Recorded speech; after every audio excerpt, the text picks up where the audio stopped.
Bonjour tout le monde. Donc, pour faire suite à ce qui a été enseigné par mon collègue Dr Hassan Ben Haj Amr, donc on s'est mis d'accord que lui, il va prendre la partie préventive, plus ou moins diagnostique, et moi, je vais me charger de la partie thérapeutique. Le traitement de l'HTA, soi-disant non compliqué, simple, que vous voyez dans 80 à 90% des cas, en première ligne. Généralement, vous voyez les hypertendus, on va dire l'HTA entre guillemets non compliqué. C'est la majorité des cas que vous voyez en médecine de famille en première ligne.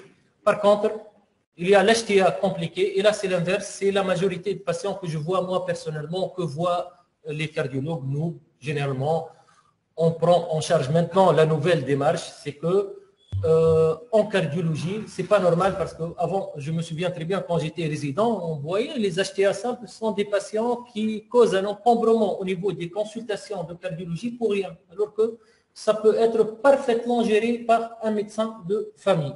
Maintenant, les choses ont changé un peu avec l'innovation de cette médecine de famille. Donc, ces patients sont pris en charge de plus en plus par le médecin de famille. Et dans le monde, c'est le médecin de famille qui traite l'HTA. Le cardiologue n'intervient qu'en cas de besoin. Et le besoin, c'est quoi? C'est soit une HTA très mal contrôlée, en suivant les schémas thérapeutiques conventionnels, soit une complication cardiaque grave. D'accord? Mais normalement, c'est le médecin de famille qui doit traiter une hypertension artérielle essentielle. D'accord? Donc, l'intitulé de cette présentation, c'est l'hypertension artérielle essentielle, bien sûr, prise en charge, diagnostic et thérapeutique. Bon, je ne peux pas passer directement au volet thérapeutique sans commencer par le volet diagnostic. D'accord?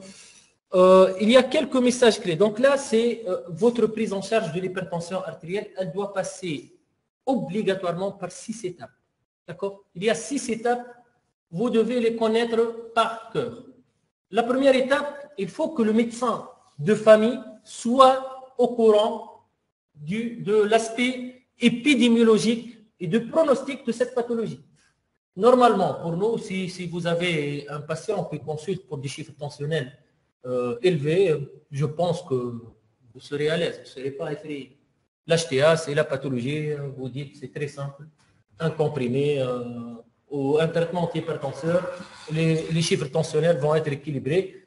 Et normalement, si je vous pose la question, par exemple, pour la mortalité, est-ce que vous pensez que la mortalité est plus élevée, par exemple, chez les patients hypertendus ou chez les patients cancéreux, par exemple? Culture générale. Votre première réflexion, pour la mortalité, elle est plus élevée en cas de cancer ou en cas d'hypertension artérielle?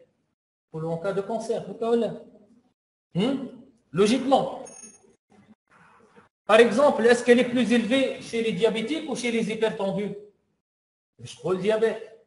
Je crois le tabac. l'HTA ou le tabac? Je crois le tabac. C'est notre idée, généralement. Dis-moi, l'hypertension artérielle, on a cette notion de sous-estimation de cette pathologie. C'est une pathologie qui est toujours sous-estimée, même en première ligne. Et c'est pour ça qu'on ne la prend pas convenablement. Si on va suivre ce schéma diagnostique et thérapeutique, on n'aura jamais de problème. Et nos patients hypertendus vont être pris en charge convenablement. Mais malheureusement, la réalité, ce n'est pas ça. La réalité, on ne suit pas ces étapes. D'accord? Donc, tout d'abord, il faut connaître qu'on est face à une pathologie grave, non grave, ça, on va le voir. Bien sûr, ça, on va le voir en termes d'épidémiologie. La fréquence ou l'incidence de cette pathologie, est-ce que vous la connaissez? L'incidence de l'HTA dans la population générale. Il faut la connaître. Vous ne pouvez pas traiter une hypertension artérielle sans connaître son aspect épidémiologique. Et après, le pronostic. Vous êtes face à un patient hypertendu, quel est son pronostic? Personne ne le connaît, mais dans la réalité des choses, on doit le connaître. D'accord? Après, il faut connaître ou il faut apprendre par cœur les recommandations. Les recommandations, en tant que médecin de famille.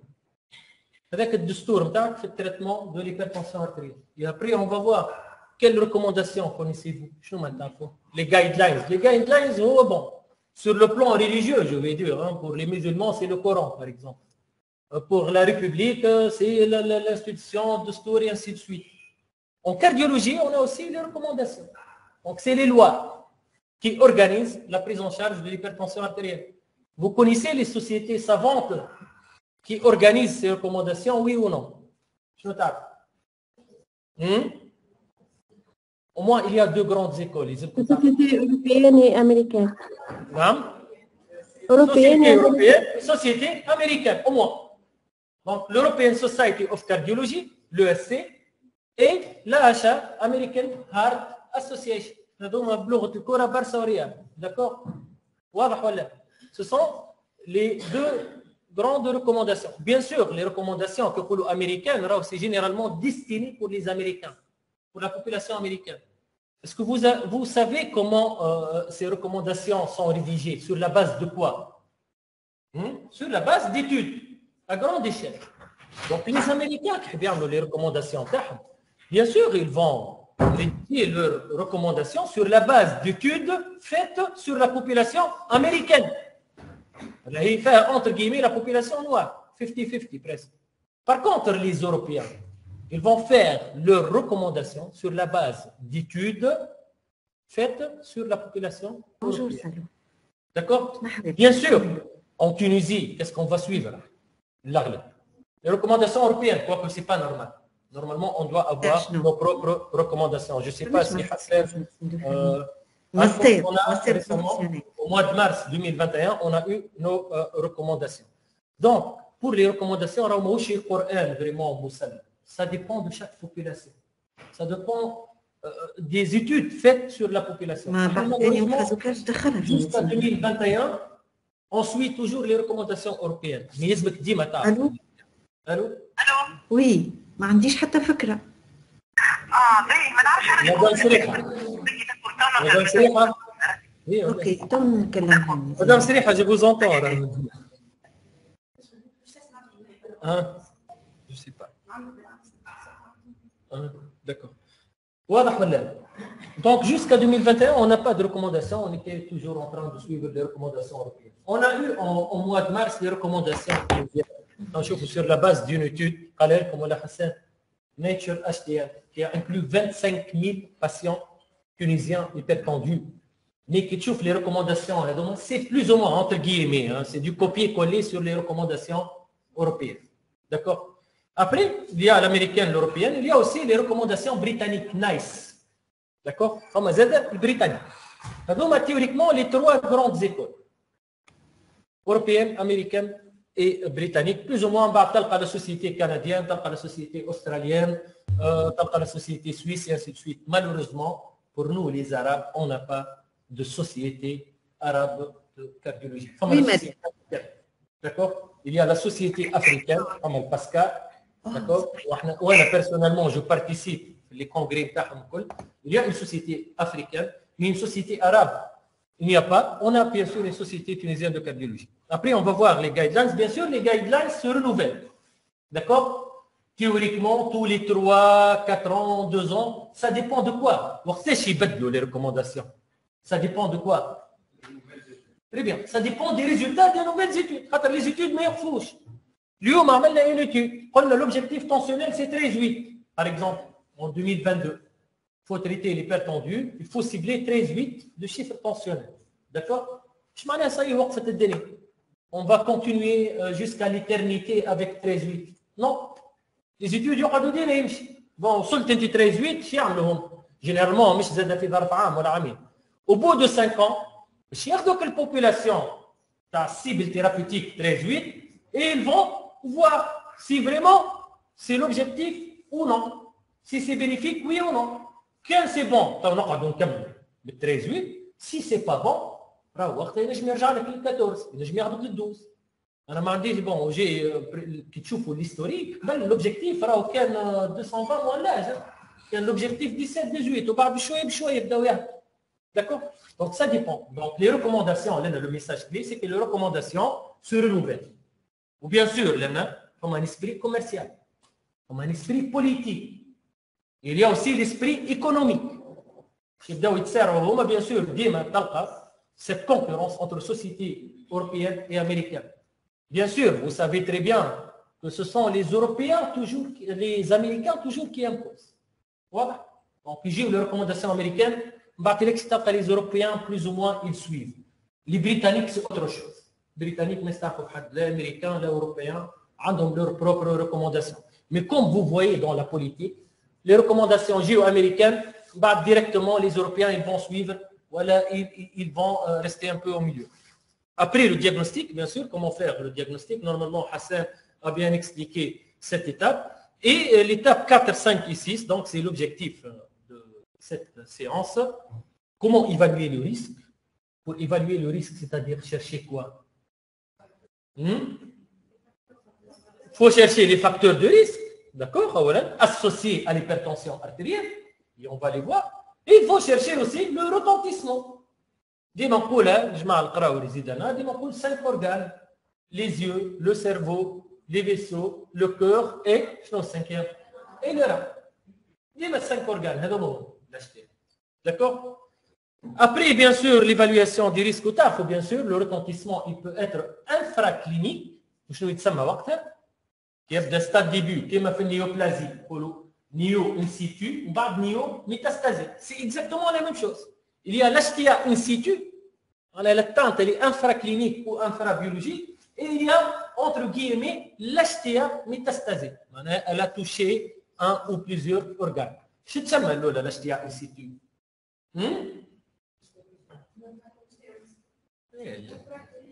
Infraclinique, une atteinte infraclinique, elle peut toucher n'importe quel organe.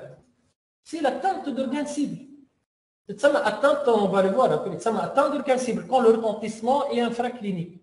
Mais quand le retentissement est majeur, c'est ma condition clinique ou maladie associée. Bien sûr, après le traitement, on va le voir, et finalement le suivi. Donc, votre prise en charge de l'hypertension artérielle doit suivre obligatoirement ces 6 étapes. Je vais commencer par la première étape et je vais passer rapidement. Donc, la première chose que vous devez connaître, selon ce papier, au moins publié dans le Lancet en 2016, l'HTA est la première maladie chronique dans le monde. Est-ce que vous savez cette information? Je pense que la majorité n'a pas. Pour l'indiquer, la pathologie dans le monde, c'est l'hypertension artérielle. Dans ce papier, donc, qui a inclus 231 millions de patients. C'est l'HTA, ce que vous voyez, donc malheureusement, le pointeur n'est pas. Donc, vous voyez, vous avez l'HTA, après, c'est quoi? L'HTA, c'est la première, smoking, et après, le diabète. Donc, il y a des facteurs de risque cardiovasculaire. On a HTA, diabète, dyslipidémie, tabac, et ainsi de suite. L'HTA, c'est la première maladie chronique dans le monde. Donc, là, on a déjà fait l'ampleur du problème. On est face à la première pathologie chronique dans le monde. Donc, hypertension is the most frequent cardiovascular risk factor in the world. C'est la même chose en Tunisie. Ça, vous devez le connaître. Après, on a la mortalité. Dans ce papier publié en 2002, au début des années 2000, la première cause de mortalité dans le monde, c'est l'HTA. Vous voyez, l'HTA suivi du tabac, après l'hypercholestérolémie, faible poids corporel, les MST aussi, l'obésité, la sédentarité, l'alcoolisme, et ainsi de suite. Là, c'est pour les causes de mortalité. Vous avez l'HTA qui est la première cause de mortalité dans les années 2000. Où on est en 2020, c'est toujours la même chose. Dans ce papier, donc publié dans Lancet en 2020, c'est toujours la même chose. Vous voyez, c'est l'hypertension artérielle qui est la première cause. Après, il y a l'obésité et après, il y a quoi? Sur la troisième position en 2020, si vous voyez, c'est le diabète. Donc, en 2020, les 3 premières causes de mortalité sont l'HTA, suivi de l'obésité, suivi du diabète. Donc là, vous êtes face à la première maladie chronique dans le monde en termes d'incidence et en termes de mortalité. D'accord? Donc, vous devez connaître ça. Et bien sûr, si on va classer la Tunisie, je parle dans le monde. Là, c'est très général. On est en Tunisie. Peut-être en Tunisie, on n'a pas d'hypertension artérielle. L'hypertension artérielle, peut-être en Tunisie, elle est bien prise en charge. On n'a pas de mortalité assez élevée. Mais là, si vous voyez la société européenne, donc là, elle a classé les pays en des pays à faible risque cardiovasculaire et des pays à haut risque cardiovasculaire. Et là, bien sûr, vous allez trouver la Tunisie. Donc, on est presque dans les normes mondiales.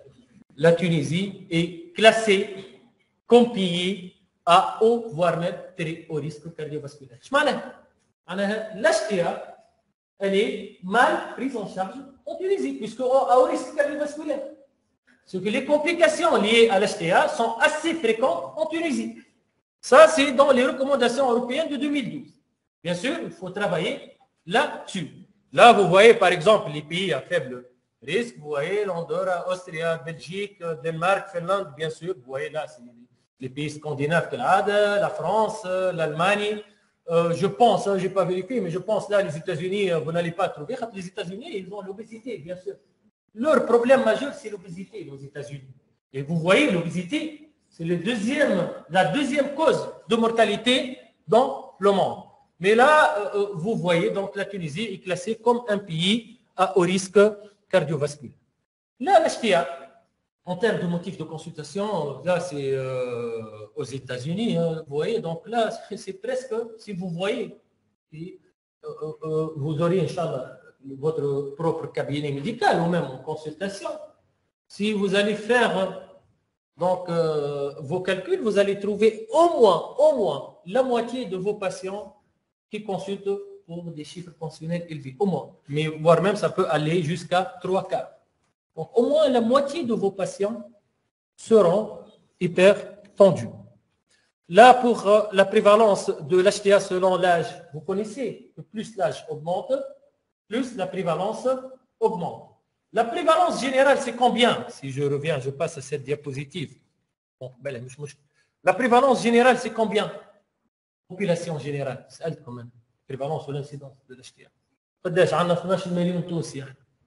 On va dire plus que 18 ans, plus que 18, si on va prendre une population adulte de plus que 18 ans, on a 8 millions. La prévalence générale, c'est le 1/3. C'est toujours le 1/3. D'accord? L'HTA touche toujours 1/3 de la population générale, quel que soit, dans le monde entier. Et pays, le 1/3 de sa population qui est hypertendue. Mais faites attention, cette prévalence augmente avec l'âge, surtout à partir de 60 ans. À partir de 60 ans, la prévalence, c'est l'âge en pourcentage. Généralement, à 60 ans, on a 60% d'hypertendus, à 70 ans, 70%. À 80 ans, 80%. Et là, c'est l'HTA, on va dire, vasculaire. Plus on augmente, plus l'âge augmente, plus la rigidité artérielle augmente, et ainsi de suite. Donc là, on aura ce que moi, je qualifie d'HTA physiologique. C'est tout à fait logique qu'avec l'augmentation de l'âge, les chiffres tensionnels vont augmenter. À 100 ans, par exemple, on aura 100% d'hypertendus. On ne peut pas avoir quelqu'un qui a 100 ans et qui n'a pas de chiffre tensionnel élevé. Donc là, il faut tenir compte de ce paramètre, c'est-à-dire il faut faire attention chez les sujets âgés. Généralement, quand vous voyez un sujet âgé ou un sujet âgé vous consulte pour n'importe quel motif, il faut vérifier les chiffres tensionnels chez ce patient. Parce que généralement, dans plus que la moitié des cas, vous aurez des chiffres tensionnels élevés. Là, c'est un schéma des recommandations américaines, vous allez voir. Les principaux facteurs de risque liés à l'hypertension artérielle. Donc l'HTA, c'est une pathologie multifactorielle. Donc hypertension is a multifactorial disease. Il y a plusieurs facteurs qui sont à l'origine de cette hypertension artérielle. Et les Américains ont traité tous ces facteurs. Vous avez le diabète, donc le patient diabétique est à haut risque de développer une HTA. Le cholestérol, l'obésité, la sédentarité, le régime alimentaire, le SAS. Vous savez, maintenant, on dit 30 à 50% des SAS sont hypertendus. Le sexe masculin, le bas niveau socio-économique, ça, on ne le savait pas avant. On dit, est-ce que ce sont les pauvres qui développent plus d'HTA ou les riches?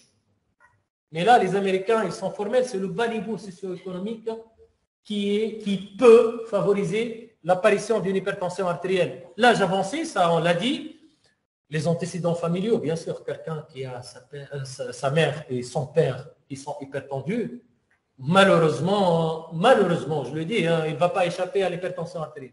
D'accord? D'accord? Si vous avez l'hypertension artérielle dans la famille, généralement, ou malheureusement, vous avez une forte chance de développer cette hypertension artérielle. Après, il y a l'insuffisance rénale, le faible poids natal. Pour les hypotrophes et les prématurés sont à risque de développer une HTA. Le stress psychosocial, bon, le sel, bien sûr, l'alcool et le tabac. Vous voyez, c'est une pathologie multifactorielle. Vous allez voir après cette diapositive, quoi que vous fassiez pour traiter l'hypertension artérielle, vous n'arriverez jamais à traiter plus que la moitié, à équilibrer quoi, plus que la moitié. Jamais. Et ça, dans les meilleurs pays dans le monde. Je vous montre des chiffres. Hein. Par exemple, l'Angleterre, 40%. Suède, c'est 20%. L'Allemagne, c'est 30%. En Tunisie, c'est à peu près la même chose. C'est 30%. Pourquoi, à votre avis? On a l'arsenal thérapeutique. Est-ce que c'est question de discipline? Oui, les Tunisiens ne sont pas disciplinés en termes de règles hygiéno-diététiques et en termes d'observance thérapeutique. Mais là, pour les Anglais, les Suédois, les Allemands, les Espagnols, c'est des gens disciplinés quand même. Et malgré ça, on n'arrive pas à atteindre les objectifs tensionnels. Normalement, entre 100% des cas, ils sont bien équilibrés. 80-90%. C'est des chiffres qui choquent. Allez. Très bien, c'est ça. C'est expliqué par la diapositive précédente. C'est ça l'explication. La diapositive, elle résume tout. En tant que médecin, vous avez un patient devant vous, vous avez une hypertension artérielle confirmée, qu'est-ce que vous allez faire? Monsieur, vous devez appliquer ces règles hygiéno-diététiques, régime hyposodé, marche régulière, et ainsi de suite. Mais est-ce que vraiment il va les appliquer, oui ou non? Ça, c'est la première chose. Et après, vous allez lui donner ces médicaments. Et c'est tout. Et vous allez revoir le patient tous les 3 à 6 mois, faire des bilans. Mais en dehors de ça, pour la sédentarité, pour l'obésité, qu'est-ce que vous allez faire en tant que médecin? Quelqu'un qui est obèse, est-ce que vous allez arriver à diminuer son poids? Vous n'allez pas arriver. S'il est sédentaire, c'est la même chose. S'il mange salé et après il applique, s'il a un SAS, il a un syndrome d'apnée de sommeil. Même, moi, ce que j'ai vu, hein, vraiment, c'est très triste cette histoire de SAS en Tunisie.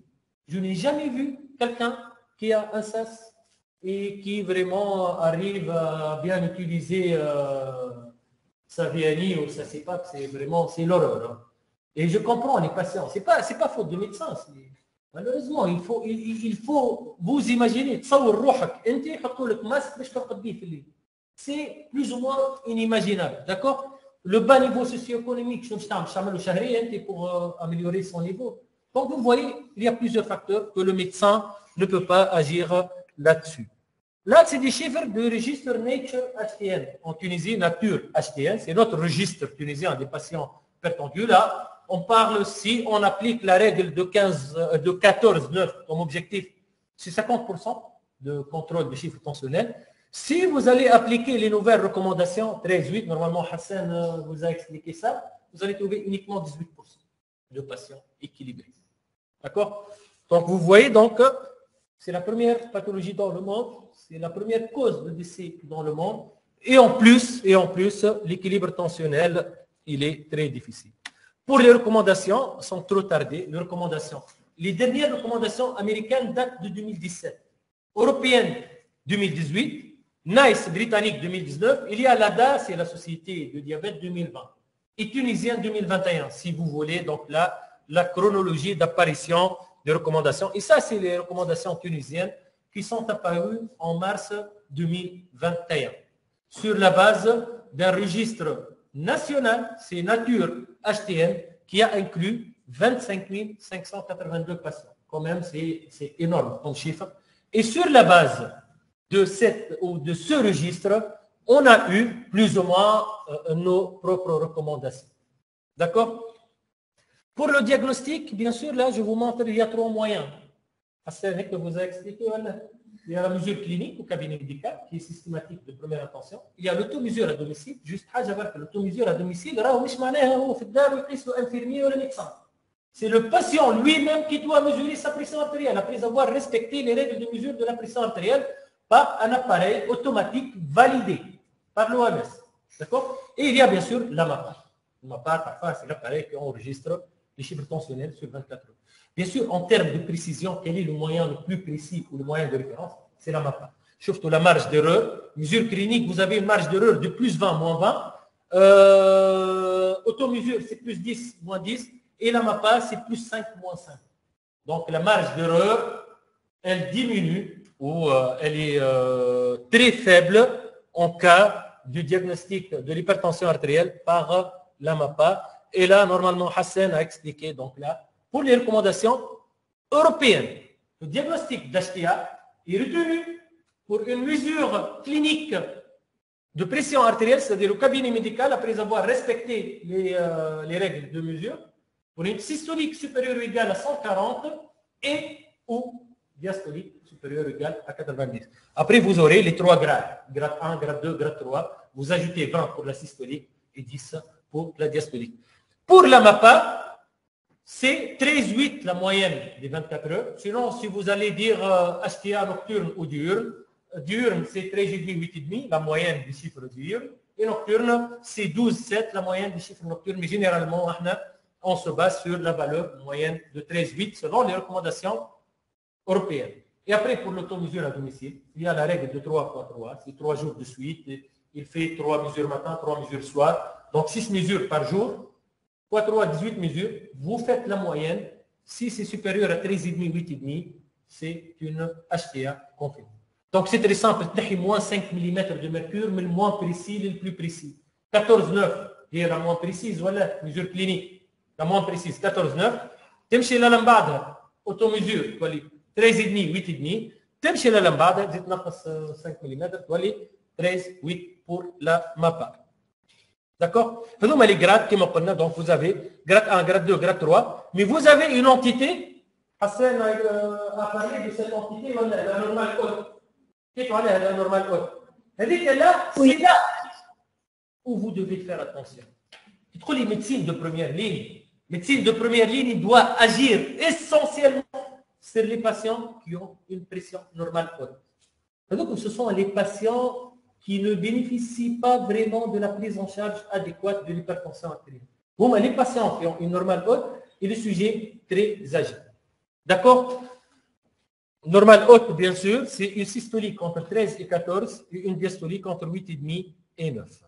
Pour les Américains, bien sûr, Hassan a parlé de recommandations américaines ou non. Pour les Américains, on parle d'HTA à partir de quel chiffre? 13, 8.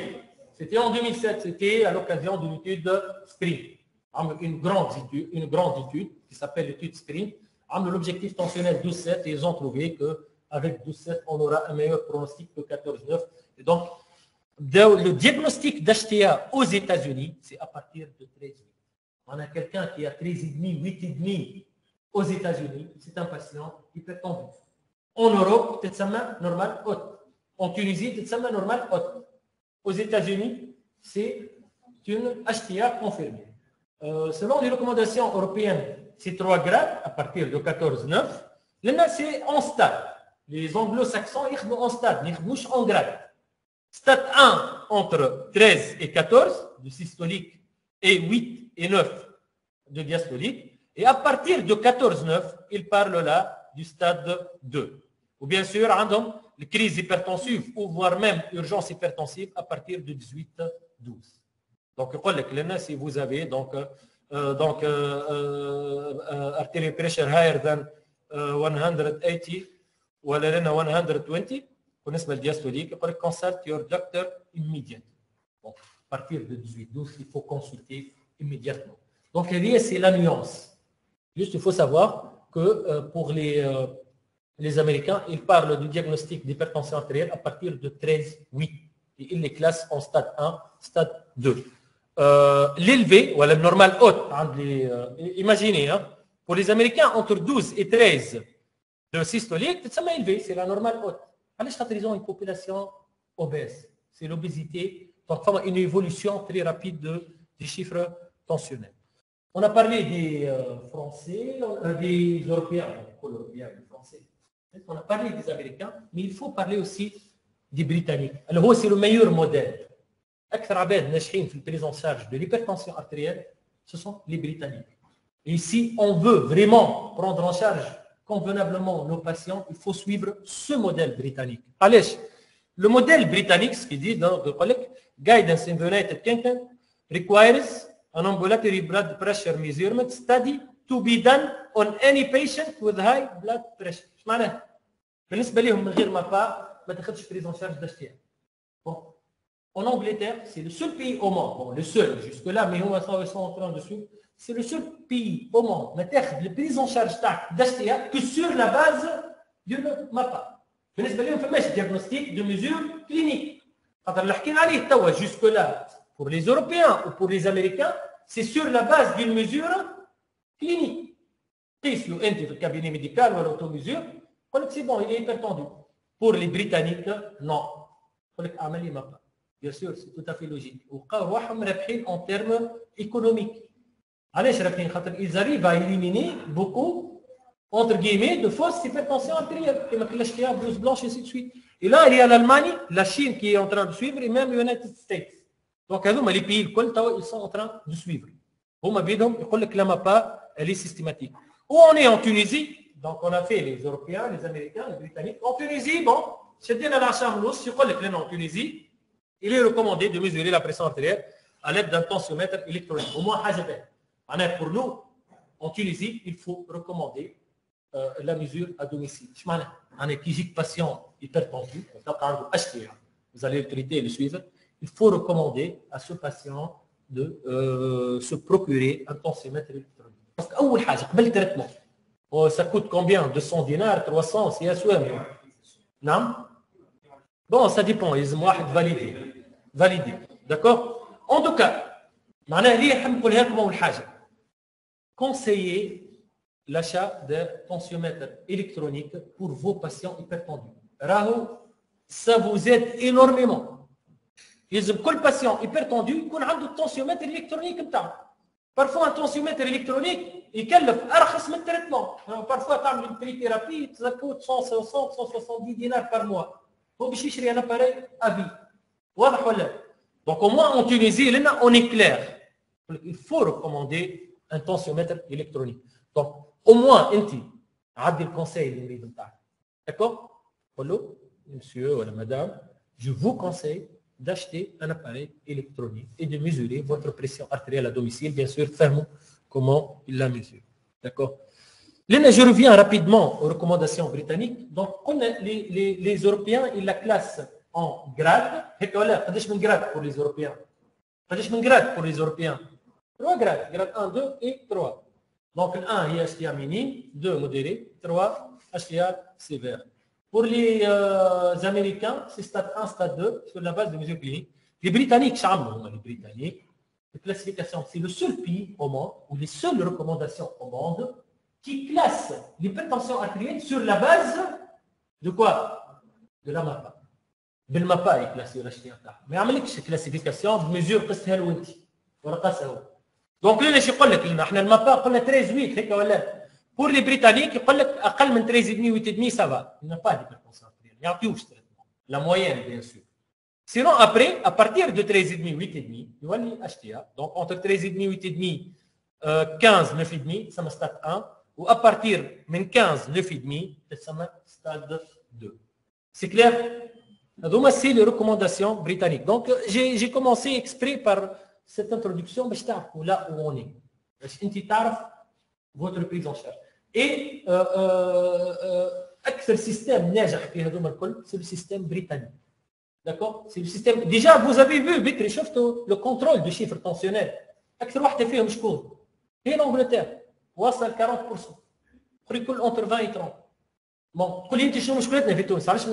pour chaque patient, MAPA, c'est le coût. MAPA, c'est 100 dinars, 150 dinars. Par exemple, 3 millions d'hypertendus, ça va coûter combien? 30 milliards par an. 30 milliards par an. Par rapport qui تحسب انت les complications. D'accord? Et en plus, 30 milliards, tu as 3 millions, soi-disant, supposés hypertendus.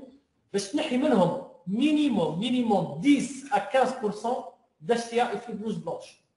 D'accord? Donc déjà, il y a un traitement à vie.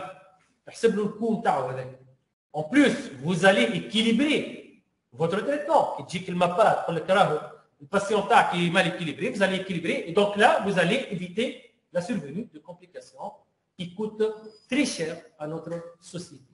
Donc, c'est question de calcul. احنا خاطر عمرنا نخمو au long terme. jamais jamais. خمو كان في اليوم. قول له انت اعمل لي مابا systématique pour chaque hypertendu. Ah, ça coûte combien? 30 milliards? Impossible. D'accord? قول لك ما عنديش budget de 30 milliards par an, par exemple, pour faire des mapas pour les patients hypertendus. Alors que qui تحسب انت ب 30 milliards, qu'est-ce que vous pouvez gagner après? C'est autre chose. Juste pour vous dire, le MAPA fait les recommandations européennes et américaines, elle n'est pas systématique. D'accord? يقول لك لنا عندهم des indications pour la MAPA. Ce que vous voyez لنا en rouge, donc indication for ambulatory blood pressure measurement. وتعرفوا les indications de MAPA. يقول لك الجراد 1 il faut faire la MAPA. واحد عنده 14 ولا 15 de tension. On n'est jamais sûr qu'il est hypertendu. Donc grade 1, il faut faire la MAPA. Normal haute, il faut faire la MAPA aussi. Peut être hypertendu. Donc, les chiffres limites, les chiffres limites, il faut faire la MAPA. D'accord? Bon, pour chercher l'hypotension orthostatiques, pour évaluer une HTA résistante, pour évaluer la réponse à l'exercice. Il y a des patients, au cours de l'exercice physique, les chiffres tensionnels augmentent. D'accord? Et pour la femme enceinte aussi, et pour le sujet âgé. Donc là, c'est les principales indications de la MAPA. Pour les Américains, c'est la même chose. La MAPA, donc out of office blood pressure measurement with donc ambulatory blood pressure ou la MAPA. If, je parle avec les Américains, logistically and economically feasible. Donc il y a toujours ce problème, même chez les Américains, logistique et économique. D'accord? Donc là, j'ai terminé avec cette partie évaluation du caractère épidémiologique et du caractère clinique de l'hypertension artérielle. Donc, comment faire le diagnostic? Comment évaluer le risque? Maintenant, on va passer à cette évaluation du risque. Pour évaluer le risque, il faut chercher les facteurs de risque associés à l'hypertension artérielle. Je trouve là, ça y est, l'hypertension, le traitement HTA, non, il faut voir. Bon, le sexe, le risque pour le sexe masculin, il est supérieur. Sexe féminin. L'âge, le risque pour le sujet âgé, il est supérieur à un sujet jeune. Le tabac, le cholestérol, l'acide urique, le diabète, l'obésité, les antécédents familiaux, la ménopause précoce, la sédentarité, le stress psychosocial et le niveau socio-économique et même une fréquence cardiaque. Une fréquence cardiaque, un hypertendu qui a une fréquence cardiaque supérieure à 80 battements par minute au repos, c'est un patient à risque cardiovasculaire élevé. Bon, on peut le risque cardiovasculaire élevé, mais un hypertendu qui a 70 de fréquence au repos ou un autre hypertendu qui a 85 au repos, alors 85 battements par minute a un plus mauvais pronostic. Donc il faut prendre en considération ces facteurs de risque. Et après, l'attente d'organe cible. C'est-à-dire que l'attente d'organe cible, c'est le premier retentissement infraclinique de l'hypertension artérielle. حاجات ما تشوفهمش، ما نجمش تفيق بهم sur le plan clinique, qui se manifestent pas. اللي هما شنو؟ أول حاجة c'est l'épaississement intima médial ou les plaques d'athérome. ما تنجمش تفيق بهم les plaques d'athérome. باش تفيق بهم؟ باش؟ لا مش كالكورونير، شفنا في الكورونير نحكيو لنا باسكولير. دوبلير دي ترانس سوبراورتيك ولا دوبلير دي ممبر انفيريور. Donc, généralement, bon, là, je suis jusqu'à un bag, d'accord? L'élargissement de la différentielle. De واحد عنده diastolique طايحه وسيستوليك طالع. تعرفوا قد ما الديستوليك تطيح قد ما البرونستيك il est plus mauvais. Comme la vitesse de l'onde de pouls carotidofémorale, هذه ما نعملوهاش malheureusement supérieure à 10 mètres par seconde. Et surtout l'HVG. Sur le plan cardiaque, la seule atteinte d'organe cible هي l'HVG. باش تفيقوا بها l'HVG. Le sujet, نقول لك اللي قريناها قبل donc ذكروا. Il y a هو لنا يقول لك عندك l'indice de Sokolow ولا l'indice de Cornell كما تحب انت. Donc une HVG électrique, mais comment on l'a confirmé? Par quoi? Par l'échographie cardiaque. Donc l'échographie, donc l'HVG que ce soit par le sujet ou par l'échographie, du moment où on a un HVG pour le sujet, il faut compléter obligatoirement par l'échographie cardiaque. Après la microalbuminurie, c'est une atteinte d'organe cible inférieure à 300 mg par 24 heures. Bien sûr, je t'amène une microalbuminurie, لازم تبدا بالبوندلات. Donc, il y a une bandelette systématique. Insuffisance rénale modérée. Modérée, entre 30 et 60 de clairance. Bon, l'indice de pression systolique, donc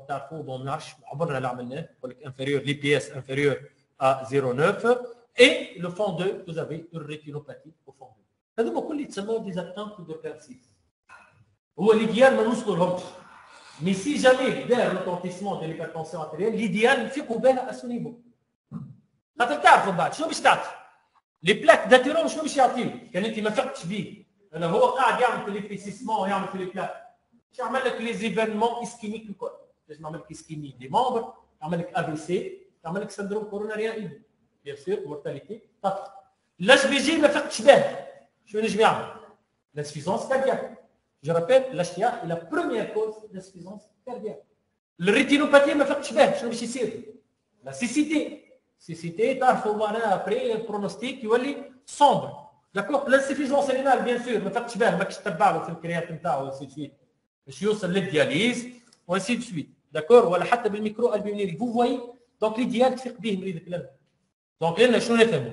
نفهموا انه لو سوجي اللي سيستيماتيك، micro-albuminurie systématique, une fonction rénale systématique, l'IPS normalement c'est systématique. Quand tu as l'écho-doppler, tu as la palpation des poux ou tu as l'IPS. D'accord? L'écho cardiaque n'est pas systématique en première position et le Doppler n'est pas systématique. Mais pour les patients aisés, je vous conseille de les demander d'une façon systématique. Les patients au moins aisés, في البريفي ولا ناخذ رونديفو ولا حاجه. احنا تو on la recommande quel que soit. L'écho, ce n'est pas l'écho cardiaque, par exemple. Je parle de la cardiologie. L'écho cardiaque n'est pas systématique. Sauf en cas de signe d'insuffisance cardiaque, coronaropathie, HVG électrique, ou un ECG pathologique, ou un souffle cardiaque. D'accord? Mais moi, personnellement, je la fais systématiquement. D'accord? Ça peut détecter. Donc, l'objectif, c'est de détecter le plus, c'est d'éviter les complications, le retentissement. L'objectif, l'idéal, au stade de chiffre tensionnel élevé, sans aucun retentissement, et je traite mon patient. Mais si jamais il y a un retentissement, au moins je limite ce retentissement à l'atteinte d'organes cibles. Si jamais on ne va pas détecter cette atteinte d'organes cibles, on va passer à l'étape suivante, ou même le pronostic qui va aller sévère, on va passer à la maladie confirmée, à la métastase, l'équivalent d'une métastase du cancer. Un cancer in situ, on peut l'opérer, le patient, il est totalement guéri. Par contre, un cancer métastasé, après, ça va être que du palliatif. C'est exactement la même chose. Une fois l'HTA ou le stade, ça va être que du palliatif. Du palliatif entre guillemets. On a marre de نوليو نتلاهاو باللي شي بتونسيل باش نتلاهاو باللي كومبليكاسيون. اللي هما essentiellement cérébrales, les AVC, que ce soit ischémique ou hémorragique, coronary artery disease, d'accord? Après, les plaques d'athérome, donc les ischémies ou ainsi de suite, et l'insuffisance cardiaque. Allez, l'insuffisance cardiaque ou la fibrillation auriculaire, حطيتهم en rouge. شكون يقول لي عنها؟ علاش يقول الكل j'ai pas encadré en rouge. زاد فما la périphérique artery disease, donc les artériopathies des membres inférieurs. هذوما les principales complications. Bien sûr, l'insuffisance rénale, ما ننساوهاش. L'insuffisance rénale sévère. زيدوا عليها l'insuffisance rénale sévère. Alors, j'ai encerclé l'homme. Là, c'est la première cause d'insuffisance cardiaque et de fibrillation auriculaire. D'accord? On dit d'aller même plus ou moins l'insuffisance rénale, la néphro-angiosclérose. Abrévié de la néphro-angiosclérose. Donc, vous voyez, une fois qu'on a le stade réel, ça devient très compliqué. Ou le malade, plus ou moins, entre guillemets, باش يخرج من يدك. باش تولي مربوط بالنيرولوج، كان عمل لي زافيسي ولا كان هيموراجيك بالنيوروشيرجيان برا هذاك اللي واحد شولي لك كيميبليجي جو سي با كوا فازي سي سويت، خرجت كومبليتمون من الكادر. كان مريض لاباس عليه اوتونوم، vous traitez uniquement des chiffres, rien qu'à al-khater, vous n'avez pas pris en charge convenablement et précocement votre patient, باش تلقى روحك فاس هيميبليجي بون مريض خرج من يدك. كورونا ارتيري ديسيس كيف خرج من عندك باش يولي يتبع عند الكارديو ما عادش تريتمون تاع اشتياق يولي حكايه فارغ. خاطر تعرفوا سندروم كوروناريان تريتمون بازيك باش يولي هو بيدو موجود في التريتمون. L'insuffisance cardiaque, la même chose. L'artériopathie oblitérante des membres inférieurs, la même chose. L'insuffisance rénale. Donc là, باش تولي une prise en charge plus compliquée. ومن هكا باش يجيو لي زيكزامان سيستيماتيك. قلنا اول حاجه une fois on a fait le diagnostic positif. Donc diagnostic positif, l'idéal c'est de le faire à la base de quoi? Voilà. MAPA, l'idéal. Sinon, on a mesure électronique. Si on va suivre les Américains pour des raisons logistiques et économiques, peut-être on peut aller à l'Amérique, il va aller l'appareil. Une fois on a fait le diagnostic. Après, on a la deuxième étape, c'est quoi? On a le diagnostic, c'est quoi? L'évaluation du risque. L'évaluation du risque, هو بالinterrogatoire, شنو les facteurs de risque, تسألوا. فما شكون فيكم يسأل على les antécédents familiaux d'HTA, par exemple? D'accord. L'évaluation des risques, c'est au niveau socio-économique, stress et maximum stress. Bon, plus ou moins, alors on a un peu. D'accord. Il faut évaluer le risque, donc je trouve patiental, et après il faut chercher quoi? Le retentissement. Est-ce qu'il y a un retentissement, oui ou non? Par quoi chercher ce retentissement? Bien sûr, je le cherche par l'examen clinique, simple, et par des examens complémentaires de première intention systématique. يلزمك تعملها. وهذه هي الشوز تو بلوز او موان بدات تتحسن الحكايه هذه. مالوريزمون قبل احنا يتريت لاشتيا سونز اوكان بيلون ما يعملوش. سي رار تلقى واحد هيبرتوندو يجي ميدسان دو بروميير لين يعمل له سوجي يقول له اعمل لي سوجي. نو vous n'allez pas t'enseigner le traitement. Donc là vous avez un bilan systématique à demander. Bilan systématique quoi? Selon les Européens. Voilà, ou presque Européens, Américains, c'est la même chose. أنا نخلط بيناتهم.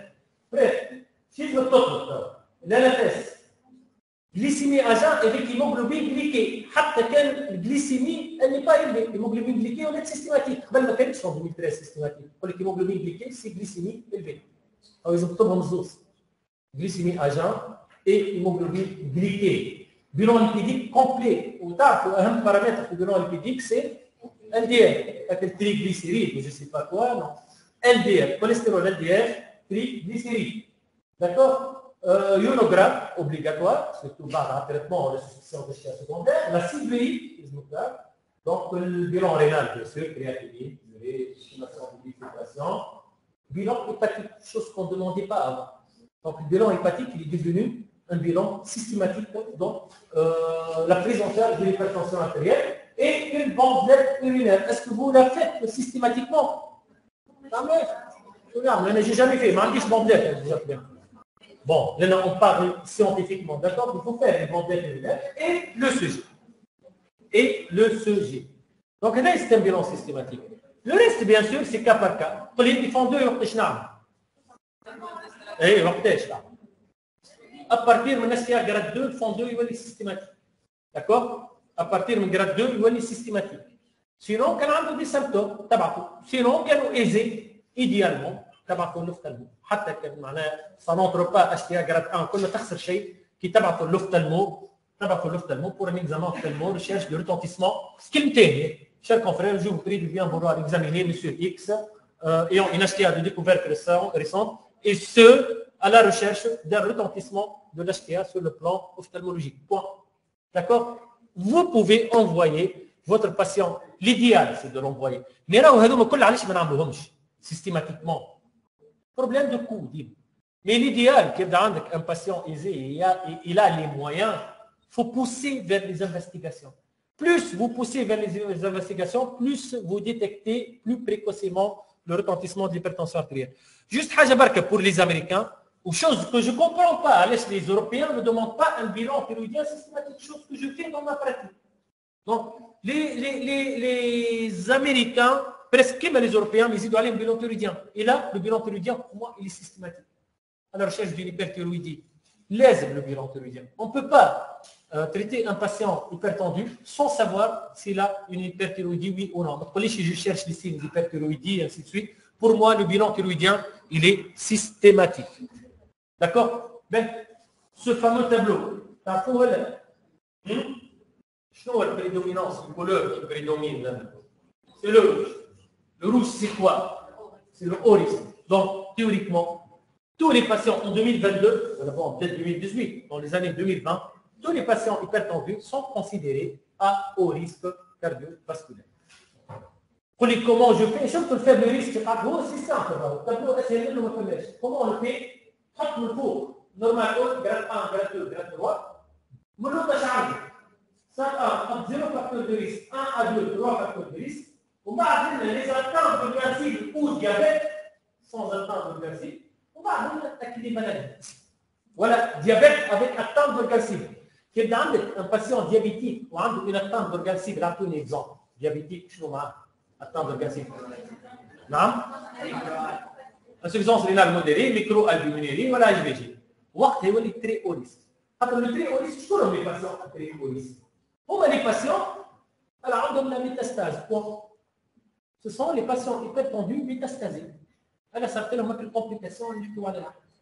À part le diabétique عنده لنا une place particulière, diabète avec atteinte de glycémie, c'est l'équivalent d'une métastase. أنا مش لازم diabétique يكون عنده complication باش يولي très haut risque. Diabète avec une maladie confirmée, يولي très haut risque. Sinon, diabète وحده, c'est haut risque d'emblée, quel que soit le niveau de pression actuel. Donc là, vous voyez bien sûr avec maintenant les facteurs de risque, كلهم sont considérés à haut risque au moins. Haut risque ou très haut risque, c'est la même chose. Quoique توا يحبوا يعملوا une petite différence entre les deux, mais c'est la même prise en charge. شكون قاعد لك facteur de risque اللي هو شكون قاعد؟ قاعد لك حتى كان قال ما عنده حتى شيء. D'accord, sujet jeune, Égypte, HTA 15-9, ou 15-8, ou 14-9, zéro facteur de risque associé, avec un faible risque. Sinon, en dehors de ça, on a presque risque élevé. J'ai juste particulière pour les patients qui ont une normale haute. Alors, on va considérer non hypertendus, les patients qui ont une normale haute sont considérés comme des patients non hypertendus. Mais faites attention, il y a une atteinte d'organisme ou une maladie, à haut risque cardiovasculaire, et il faut les traiter. Une normale haute. Donc, une normale haute à haut risque, il faut les traiter. Donc là, je reviens toujours, aspect épidémiologique, on est face à la première maladie chronique dans le monde, la première cause de décès. Les recommandations, 2017 américaine, 18 européenne, 19 NICE, 20 diabète, 21 Tunisie. لازم تكون حافظهم كل ريكومونداسيون شكون هما فينالمون يطور كلهم في نفس الحلقه. داكور فينالمون كلهم نفس الحلقه ما نكون حتى فرق بيناتهم الكل. Après, on connaît les recommandations, on va faire notre diagnostic, idéalement par l'automesure ou par la MAPA. Une fois le diagnostic est confirmé, on va stratifier le risque. On va chercher le retentissement par l'examen clinique, par des examens complémentaires systématiques et par des examens complémentaires optionnels si jamais, comme on dit, neurologique, ophtalmologique et ainsi de suite. Tout en sachant que comme le fond d'œil devient systématique à partir d'une HTA grade 2. Une fois on a stratifié le risque, dans 80% des cas, on aura des patients à haut risque cardiovasculaire. D'accord? Donc, qu'est-ce qu'on va faire après? On va passer à l'étape numéro 5. C'est l'étape la plus importante. C'est le traitement et la gestion des complications. C'est l'objectif d'ailleurs. Comment prendre en charge et comment traiter les complications une par une. Comment prendre en charge? C'est très simple. ما فيهاش حتى علم.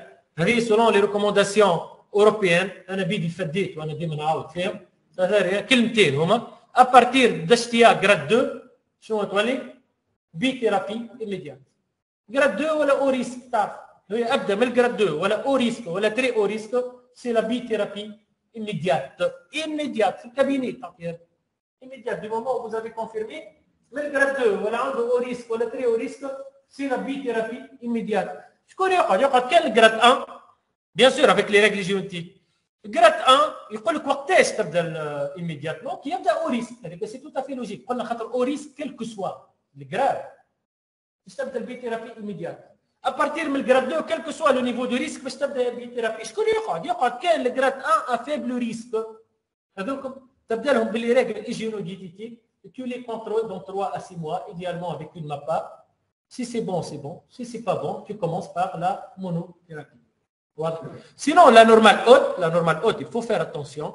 Et donc, on a les qui sont à très haut risque cardiovasculaire, qui ont une atteinte d'organe cible, une maladie. Il faut les traiter, surtout quand ils ont une pathologie coronaire. Donc, le coronaire, d'accord, traitement basique. Où on est par rapport aux Américains, c'est la même chose. Hein. Les Américains en stade 1, en stade 2. Stade 2, déjà, à partir de 14-9, c'est bon. D'accord? À partir de 14-9, ils commencent la bithérapie. C'est sévère.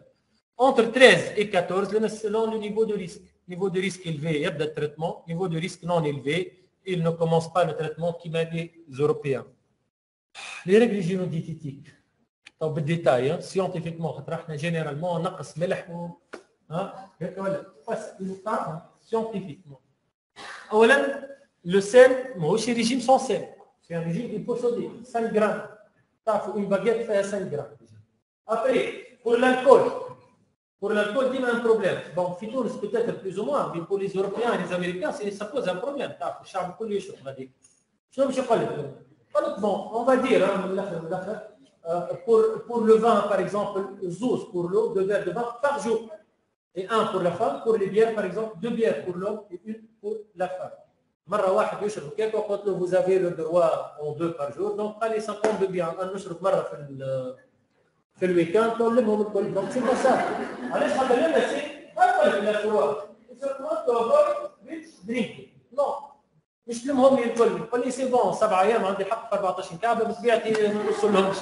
Donc, je vais garder le même rythme. Donc, ce n'est pas ça. Je parle avec le régime alimentaire, voilà, les habitudes des Européens et des Américains, qui les amènent un verre de vin avec le déjeuner, avec le dîner, ainsi de suite. Donc, c'est ça, hein, logiquement, c'est... Bon, là, je ferme la parenthèse juste pour l'alcool. Après, le régime alimentaire, il faut encourager tout ce qui est salade, d'accord? Pour le poids, bien sûr, il faut baisser le poids, entre 20 et 25 de BMI, et bien sûr, l'exercice physique aérobique régulier et modéré. مش معناها يعمل exercice intense مش musculation non c'est un exercice لازم يكون ديما aérobique. علاش معناها aérobique؟ ما نوصلش في لهج يولي سي بون يدخل فك الميتابوليزم الايروبيك. لازم l'activité physique régulière كيما المارش ولا كيت فولي هكا ولا des exercices 30 minutes par jour. Généralement, c'est l'idéal. Donc, pour éviter la sédentarité. Et bien sûr, c'est l'arrêt du tabac. C'est pas la diminution du tabac. L'arrêt, bien sûr, comme le sevrage tabagique, ainsi de suite. Donc, il faut pousser vers le sevrage tabagique. Et les recommandations, comme classe 1. D'accord? À partir de quel chiffre traité? Pour les sujets qui ont un âge inférieur à 80 ans, on traite à partir de 14-9. Pour les sujets qui ont un âge supérieur à 80 ans, on ne traite qu'à partir de 16-9. 16-9. أنا واحد عمره 85 عام عنده 15-8 de tension, il ne faut pas le traiter. وكما قلت لكم خاطر à partir de 80 ans, ça devient de l'STA physiologique يلزم يطلع السيستوليك نتاعو يلزم يطلع. Il aura une rigidité artérielle, donc la force exercée par le sang sur les parois va augmenter. مش معناه هو hypertendu. Donc l'un, sujet أقل من 80 ans, on traite à partir de 14-9. Sujet supérieur à 80 ans, on agit ou on ne traite qu'à partir de 16-9. Pour des objectifs tensionnels, clairs et nets pour les Européens, entre 12 et 13 de systolique et combien de diastolique? 7 et 8 de diastolique. Donc 13-8.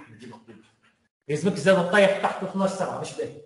Les études ont montré que si tu baisses de façon importante les chiffres tensionnels, ça aggrave le pronostic. Donc, entre 12 et 13 de systolique, 7 et 8 de diastolique, sauf 2 cas. 2 cas, elle fait 13 à 14 de systolique. Diastolique, dis-moi 7 et 8. Le sujet âgé de plus que 80 ans et l'insuffisance rénale chronique. En dehors des insuffisances rénales chroniques, du sujet âgé supérieur à 80 ans, هذوما الزوز نجم تقبل لهم 14 de diastolique. Sinon, il faut objectiver, 14 de systolique. Les deux cas de figure, où tu acceptes le 14 de systolique. Bon, les insuffisances rénales chroniques et les sujets âgés. D'accord? Pour les Américains, c'est les Européens. Pour les Américains, ils sont tranchants, bien sûr. Ils traitent à partir de quel chiffre? Les Américains, ils traitent à partir de 13. Et l'objectif, à votre avis, combien? Bon, inférieur à 13, mais pour le c'est inférieur à 13,8. Pour le coup, inférieur à 13,8. C'est la même chose. D'accord? هما en fait جاوا les Américains en 2017 بعد les Européens تبعوهم جري. D'accord. هما قبل كانوا 2013 Européens 2014 Américains. Normalement les Américains يجيو بعد les Européens. Les Américains sur la base d'une étude اللي هي SPRINT en 2015 qui a montré l'efficacité de la baisse des chiffres tensionnels jusqu'à 2,7 هبطوا 2017 قبل les Européens les recommandations. D'accord. هبطوا avant les Européens وقت لقاو روحهم في مشكله خاطر les Européens وقت l'objectif تاعهم 14,9 ولات فما une polémique mondiale. Donc مشاو ديريكتومون حطوا العصا في الوسط كيما نقول. D'accord. حطوا entre 12 et 13 7 8 يقول لك ما لازمش تطيح برشا.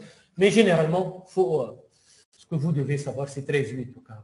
13-8 de contrôle. Après, comment traiter, bien sûr, TAF. Comment traiter entre 3 classes. On a 5 classes majeures de traitement d'hypertension avec IFC, ARA2, selon bas.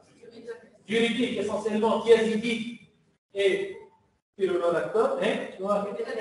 Bêta-bloquant, c'est inhibiteur de calcium. Bien sûr, on a 5 majeures. Mais IFC ARA2 راهم يحسبوا واحده برك بالنسبه لي 4 ماجور خاطر سي لا سول اسوسياسيون كونتر انديك اي اس بلس ARA2 دونك راهم ثلاثه باش تبدا بهم لازم تبدا بثلاثه الحين ميتابلوكمون عندك لي سي ARA2 ديوريتيك تازيديك اي انيبيتور كالسيك باش تبدا بزوز منهم لي اسوسياسيون واش لازم يكونوا موجودين الكل موجود حتى لا تريبل اسوسياسيون ان سول كومبريمي بريف généralement il faut toujours privilégier les IUC ou ARA2 pour plusieurs raisons donc généralement, la première approche, c'est IUC ou ARA2 avec thiazidique ou calcium. Je te dis, c'est tout un autre chapitre. Ce n'est pas l'objectif. Par exemple, les indications préférentielles, on va les voir. S'il y aura un échec, si échec, résistant. Je rappelle la définition de l'HTA résistante, c'est des chiffres tensionnels non contrôlés après combien de traitements?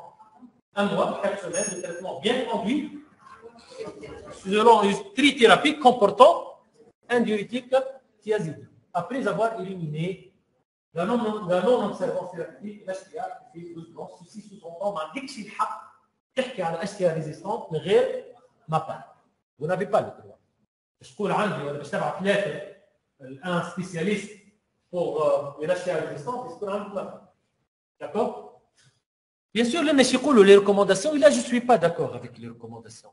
Si vous avez une HTA résistante, je suis le quatrième molécule.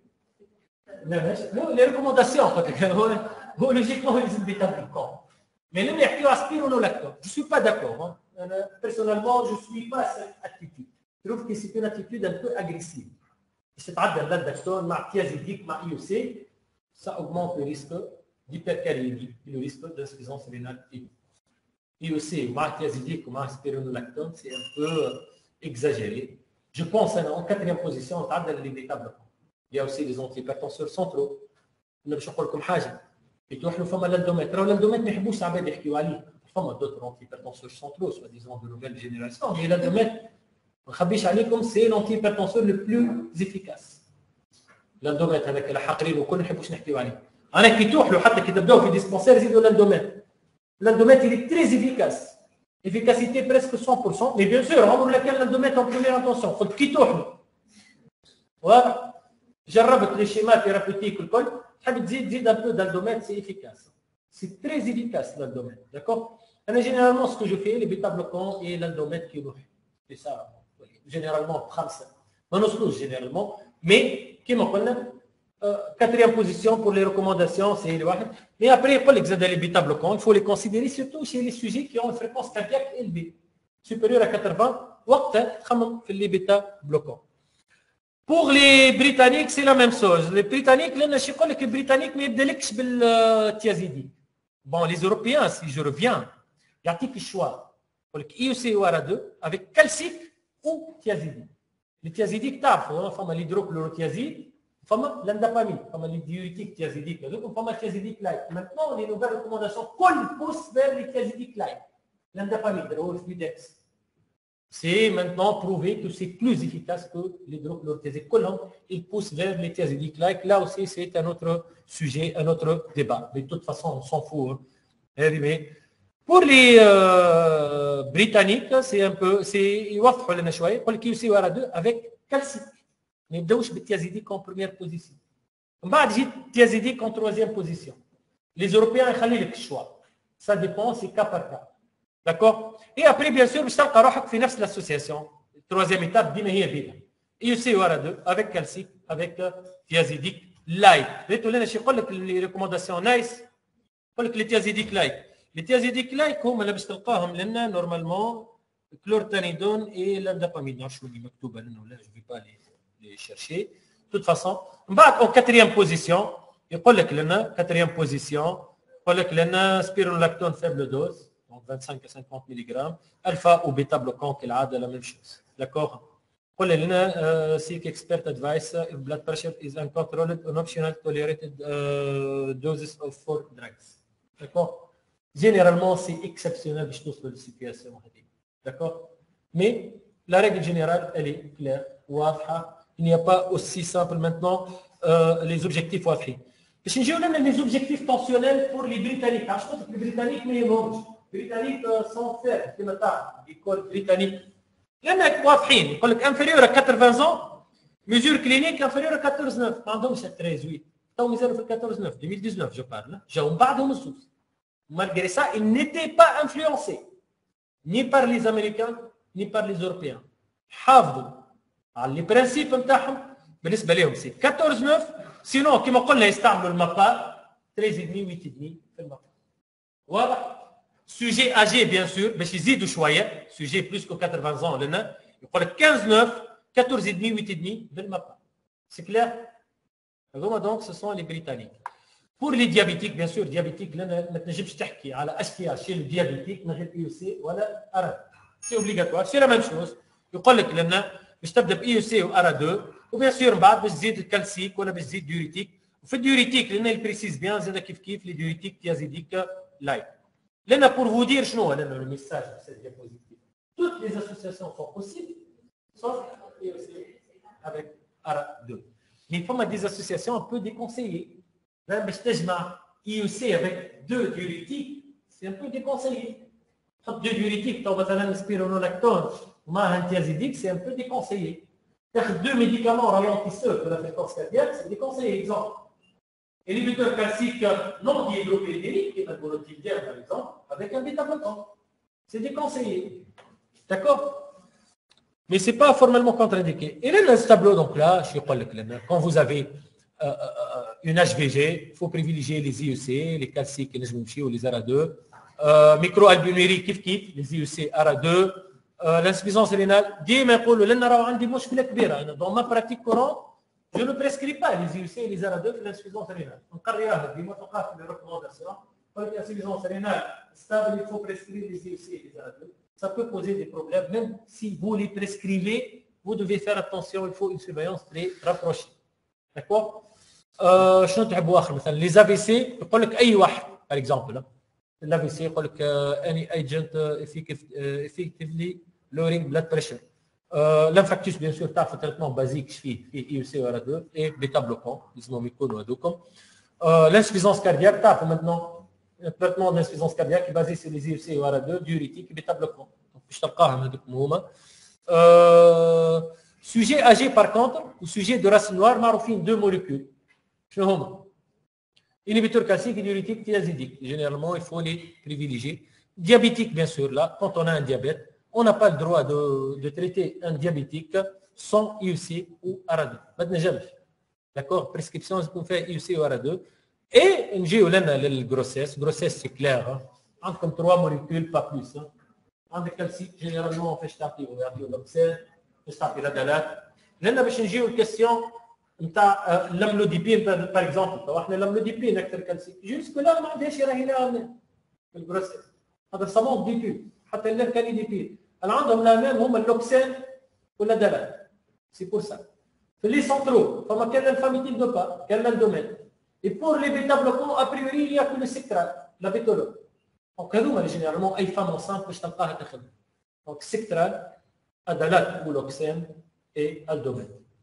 Théoriquement, les 4 molécules, chez la femme enceinte. Bien sûr, le sujet de race noire, c'est les calciques et les diurétiques thiazidiques. Les contre-indications, il y a plusieurs. Sauf avec ARA2. Mais il faut mettre des associations un peu déconseillées. IUC avec 2 diurétiques, c'est un peu déconseillé. تحط دو ديوريتيك تو مثلا سبيرونولاكتون ومعها انتيازيديك سي ان بو ديكونسيي. تاخذ دو ميديكامون رالونتيسور de la fréquence cardiaque, c'est déconseillé. Exemple, inhibiteur calcique non dihydropyridinique, qui est un monotildien par exemple, avec un bêta-bloquant. C'est déconseillé. D'accord? Mais ce n'est pas formellement contre-indiqué. Et là, dans ce tableau, donc là, quand vous avez une HVG, il faut privilégier les IEC, les calciques, les ou les ARA2, microalbuminurie, les IEC ARA2, l'insuffisance rénale. Dans ma pratique courante, je ne prescris pas les IEC et les ARA2 pour l'insuffisance rénale. On carrière, dis-moi, on a les recommandations. Pour l'insuffisance rénale stable, il faut prescrire les IEC et les ARA2. Ça peut poser des problèmes. Même si vous les prescrivez, vous devez faire attention, il faut une surveillance très rapprochée. D'accord? شنو تحبوا اخر مثلا les AVC يقول لك اي واحد par exemple l'AVC يقول لك any agent effectively lowering blood pressure. L'infarctus bien sûr تعرفوا traitement basique فيه IEC ou ARA2 et bêta bloquant لازمهم يكونوا هذوكم. L'insuffisance cardiaque تعرفوا maintenant un traitement d'insuffisance cardiaque basé sur les IEC ou ARA2 diurétique et bêta bloquant. Donc باش تلقاهم هذوكم هما. Sujet âgé par contre ou sujet de race noire معروفين deux molécules. Inhibiteur calcique et diurétique thiazidique. Généralement, il faut les privilégier. Diabétique, bien sûr, là, quand on a un diabète, on n'a pas le droit de traiter un diabétique sans IEC ou ARA2. Maintenant, jamais. D'accord? Prescription, on peut faire IEC ou ARA2. Et une grossesse. Grossesse, c'est clair. Hein? Entre comme 3 molécules, pas plus. Hein? Entre calcique, généralement, on fait taper l'obsède, on fait taper la galate. Là, باش نجيو الكيستيون نتاع الاملوديبين باغ اكزومبل. تو احنا الاملوديبين اكثر كالسيك جوسك لا ما عندهاش راهي في البروسيس. هذا صمون ديبين حتى الكاليديبين اللي عندهم الامان هما اللوكسين ولا دلال. سي بور سا في لي سونترو فما كان الفاميتين دو با كان الدومين. اي بور لي بيتا بلوكون ابريوري il y a que le sectral la bétolo. دونك هذوما جينيرالمون اي فام انسانت باش تلقاها تاخذ. دونك سيكترال ادلات ولوكسين اي الدومين. Théoriquement, les 4 molécules chez la femme enceinte. Bien sûr, le sujet de race noire, c'est les calciques et les diurétiques thiazidiques. Les contre-indications tarfont, il y a plusieurs. Et les diurétiques thiazidiques. Les contre-indications tarfont, il y a plusieurs. Les seulement, dans la contre-indication, c'est les inhibiteurs calciques. Non dihydropyridiniques.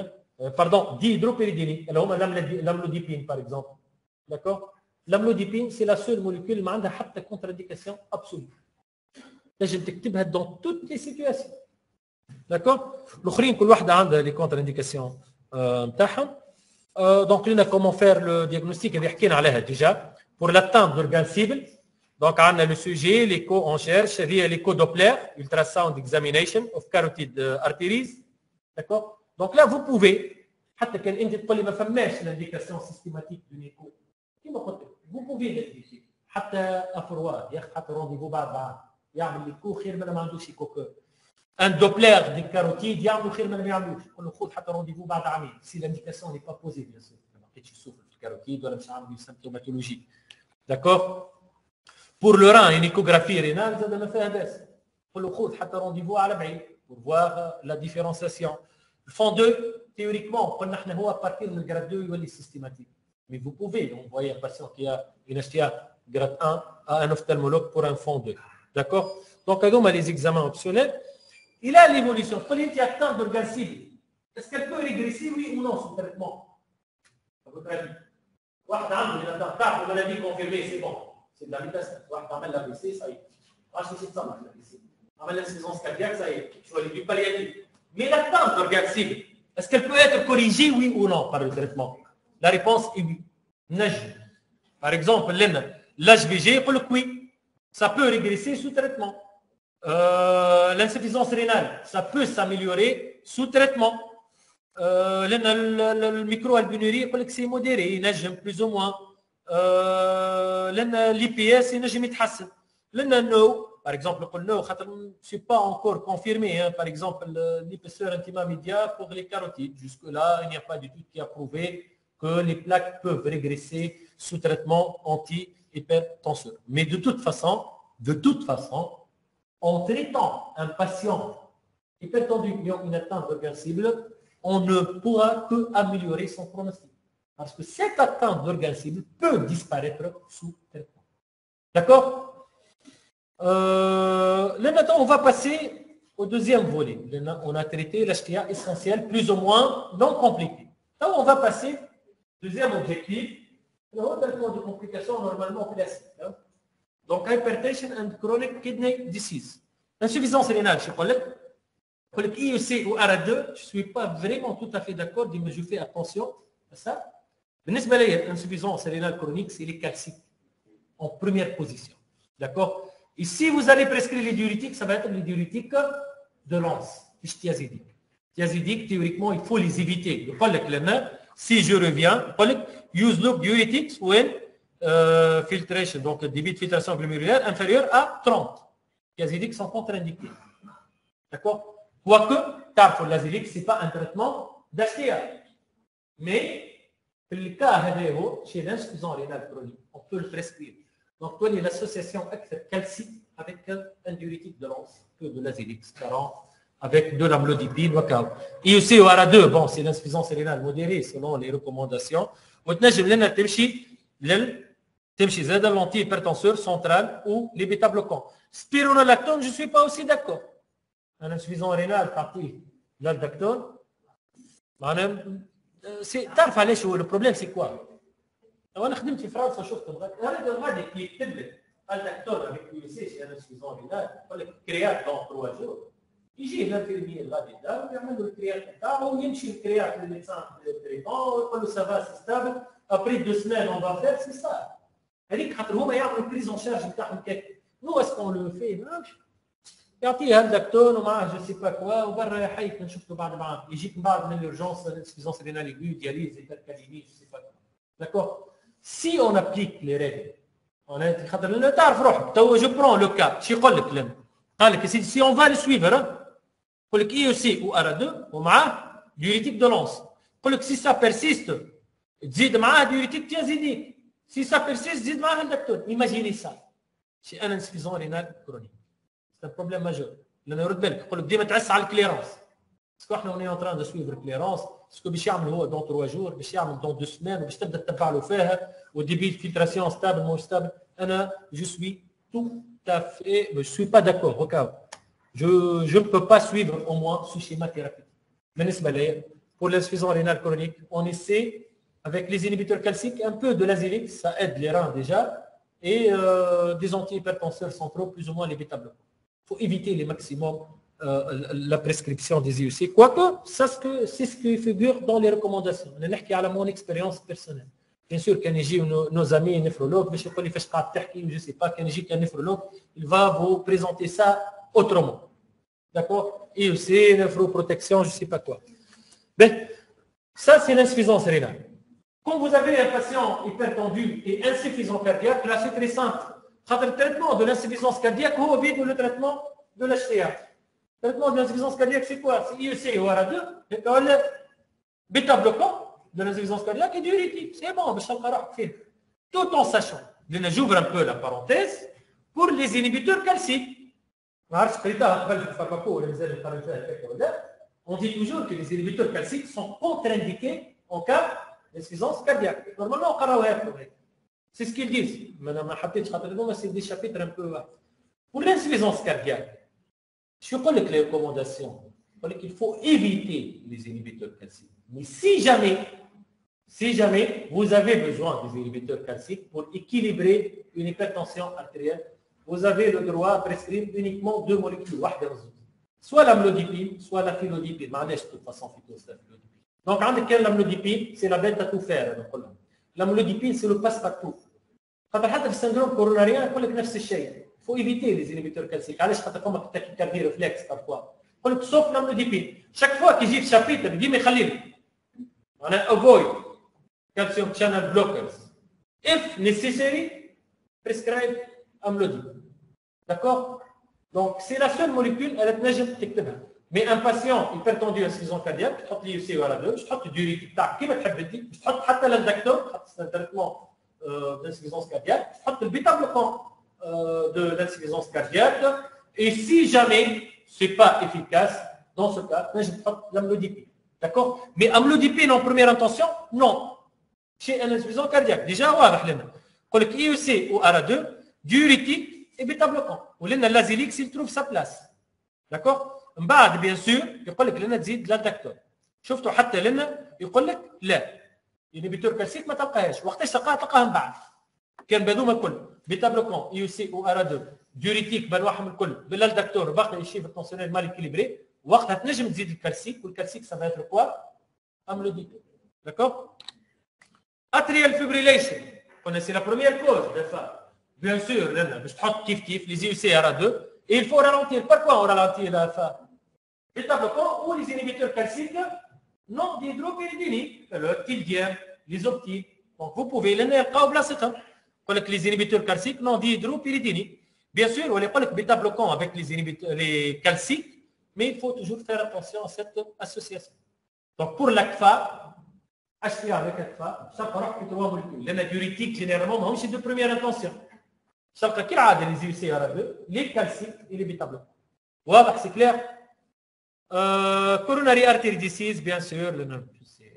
Coronary artery disease, voilà, c'est les bêta-bloquants, les IUC.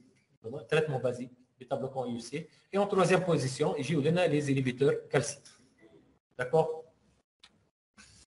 Périphérique artérie disease, si jamais vous avez une atteinte périphérique, artérielle périphérique, qu'est-ce ça les IUC, les calciques et les thiazidiques. Dans ce cas, IUC, calcique et thiazidique.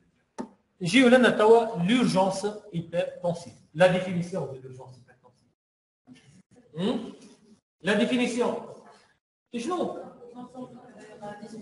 12, généralement, c'est une élévation rapide et brutale des chiffres tensionnels, rapides et brutales. Des chiffres tensionnels généralement supérieurs à combien? 18 et ou 12, voilà, 11, dans un contexte de défaillance viscérale. C'est vraiment une défaillance viscérale. Je sais pas les défaillances viscérales, mais généralement dans le cadre d'une crise hypertensive. Sur le plan cardiaque, OAP, l'infarctus du myocarde, cérébral. L'AVC ou l'encéphalopathie hypertensive, hein, rénale. Et là, je me rappelle que l'insuffisance rénale aiguë anurique, par dialyse, hein, rétinopathie hypertensive avec flou, ainsi de suite, hein. Ça marche pour l'organe. Dissection de la pour le vasculaire. D'accord? Donc, ce sont les urgences hypertensives. Bien sûr, comme entité, c'est la HTA maligne. HTA maligne, quand vous avez une diastolique supérieure à 13. Normalement, sinon, vivable, 13, 14. 13, 14. Quand vous avez une diastolique supérieure à 13, avec un fond 2 montrant une rétinopathie hypertensive, de l'œdème papillaire surtout. وقت هذيك تسمى اشتيا مالين. راه واحد عنده 13 ou 14 de diastolique, راه شنو باش تلقاه؟ باش تلقاه ça sur le plan neurologique n'est pas stable. باش تلقاه soit confus, soit somnolent, soit voire même au coma. Sur le plan rénal, impossible تلقى diurèse avec 14 de diastolique. باش تلقاه dyspnique avec un OAP, c'est parmi les plus graves des urgences hypertensives. L'HTA maligne, c'est une urgence hypertensive avec une défaillance multiviscérale. L'urgence, il suffit une seule défaillance. Mais l'HTA maligne, c'est plusieurs défaillances en même temps. Donc, là, bien sûr, ce n'est pas au cabinet médical que vous allez gérer une HTA, une urgence hypertensive, c'est aux urgences, dans une unité de soins intensifs. En urgence, il faut faire le fond 2 et le sujet est amène, le bilan est avec d'accord. Ou spécifique test by indication, bien sûr, avec type troponine, infarctus, la radiothorax, l'échographie, le nettoyage systématique, les scanners, qu'est-ce que vous suspectez, l'échographie rénale, et ainsi de suite. Donc, comment vous traitez les urgences? OAP dans le cadre d'une urgence hypertensive, c'est le résorbant, la pousse seringue électrique avec l'azélix. D'accord. Une femme enceinte, je te tarde, c'est le Loxène. D'accord. Bref, le traitement de l'urgence hypertensive, c'est un traitement qui doit se faire en milieu intra-hospitalier, en unité de soins intensifs, par une thérapie anti-hypertensive IV. On ne traite pas d'urgence hypertensive par traitement anti-hypertenseur oral, ça n'existe pas. لازمكم تفرقوا لنا بار كونتر بين لي كريز هيبرتونسيف ولا البيك هيبرتونسيف واليرجونس. بيك هيبرتونسيف معناها جوست طلعت له التونسيون سيمبتوماتيك شويه، يقول لك راسي يوجع، هذاك تنجم تريتيه في الكابيني، تنجم تعطيه تريتمون انتي هيبرتونسور، تقول له اقعد ارتاح شويه وتعاود تقيس له التونسيون. بار كونتر اليرجونس سي حاجه اخرى، عامل او بي، عامل فاكتوس، عامل في سي، عامل ديسكسيون، سي توت اون اوتر شوز. سو لو تريتمون انتي هيبرتونسور ايفي. Les objectifs, في l'urgence, comment vous allez traiter? Les choses sont bien réglementées. وفي déjà parlé de l'Israël, j'insiste bien là-dessus. On a une HTA maligne sans insuffisance rénale. Les gars, il faut diminuer de l'ordre de 20 à 25% sur 4 heures à peu près. Les examens de chute brutale. Allez, risque de quoi? Risque d'addiction. هذا يكون لو كان كلاسيك لا تعرفوه لو كان كلاسيك. Sinon, بعد يقول لك انسيفالوباثي هيبرتونسيف. يقول لك لان الانسيفالوباثي هيبرتونسيف يكون يصير immédiatement le ventre.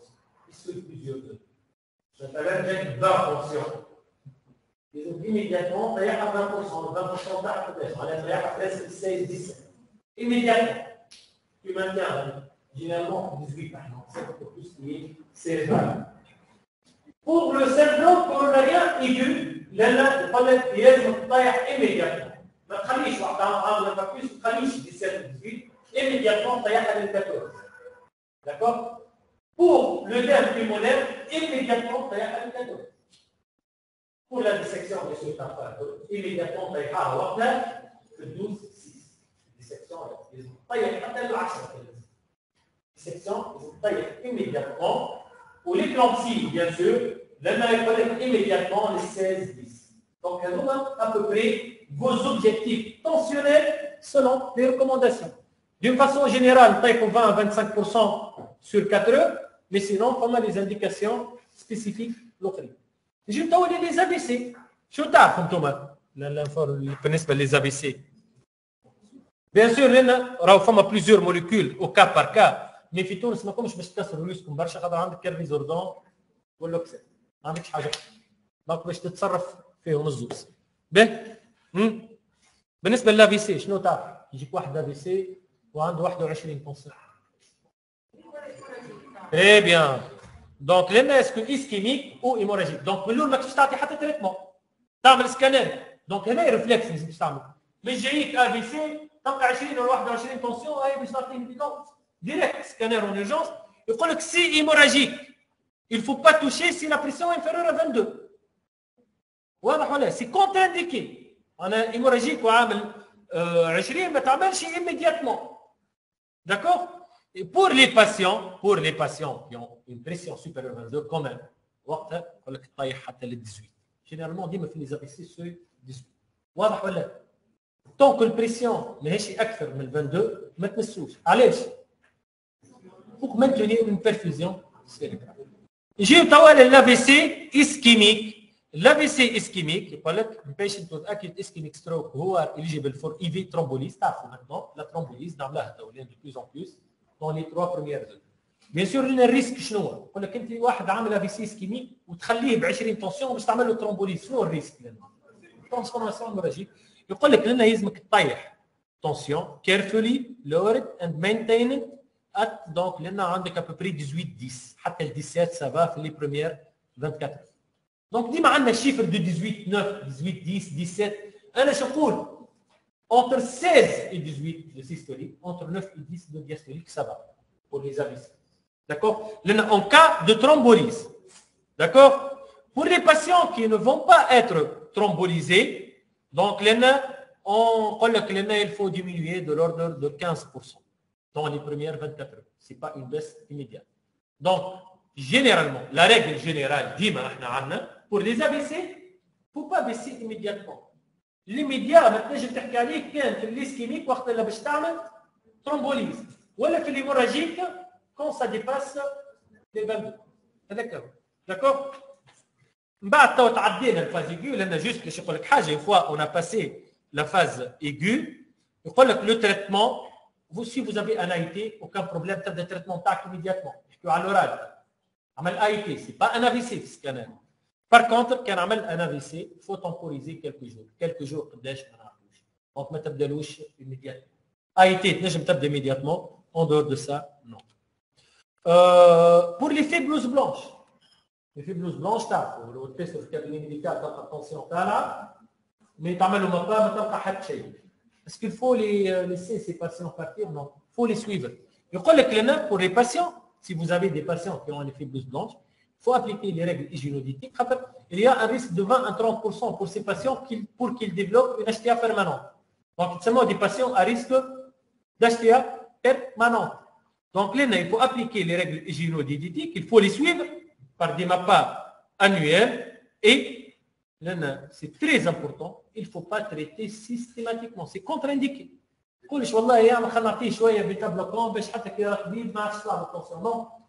traitement n'est pas indiqué, sauf si l'HTA est confirmé. Donc, les patients qui ont une HTA effet blouse blanche, il faut les suivre. Au moins chaque année, par une MAPA, il faut qu'ils appliquent les règles hygiéno-diététiques. Pour la femme enceinte, qu'on a donc le méthyldopa, la bitolol sectral, les inhibiteurs calciques, essentiellement l'oxène et l'adalate. Bien sûr, les IEC, les ARA2, même les diurétiques sont contre-indiqués. Et, très important, si jamais vous avez une femme enceinte qui a des chiffres tensionnels, déjà elle consulte peut-être extra 17-10, même en dehors d'une urgence. 18-10, il faut l'envoyer en urgence et l'admettre au service du gynéco.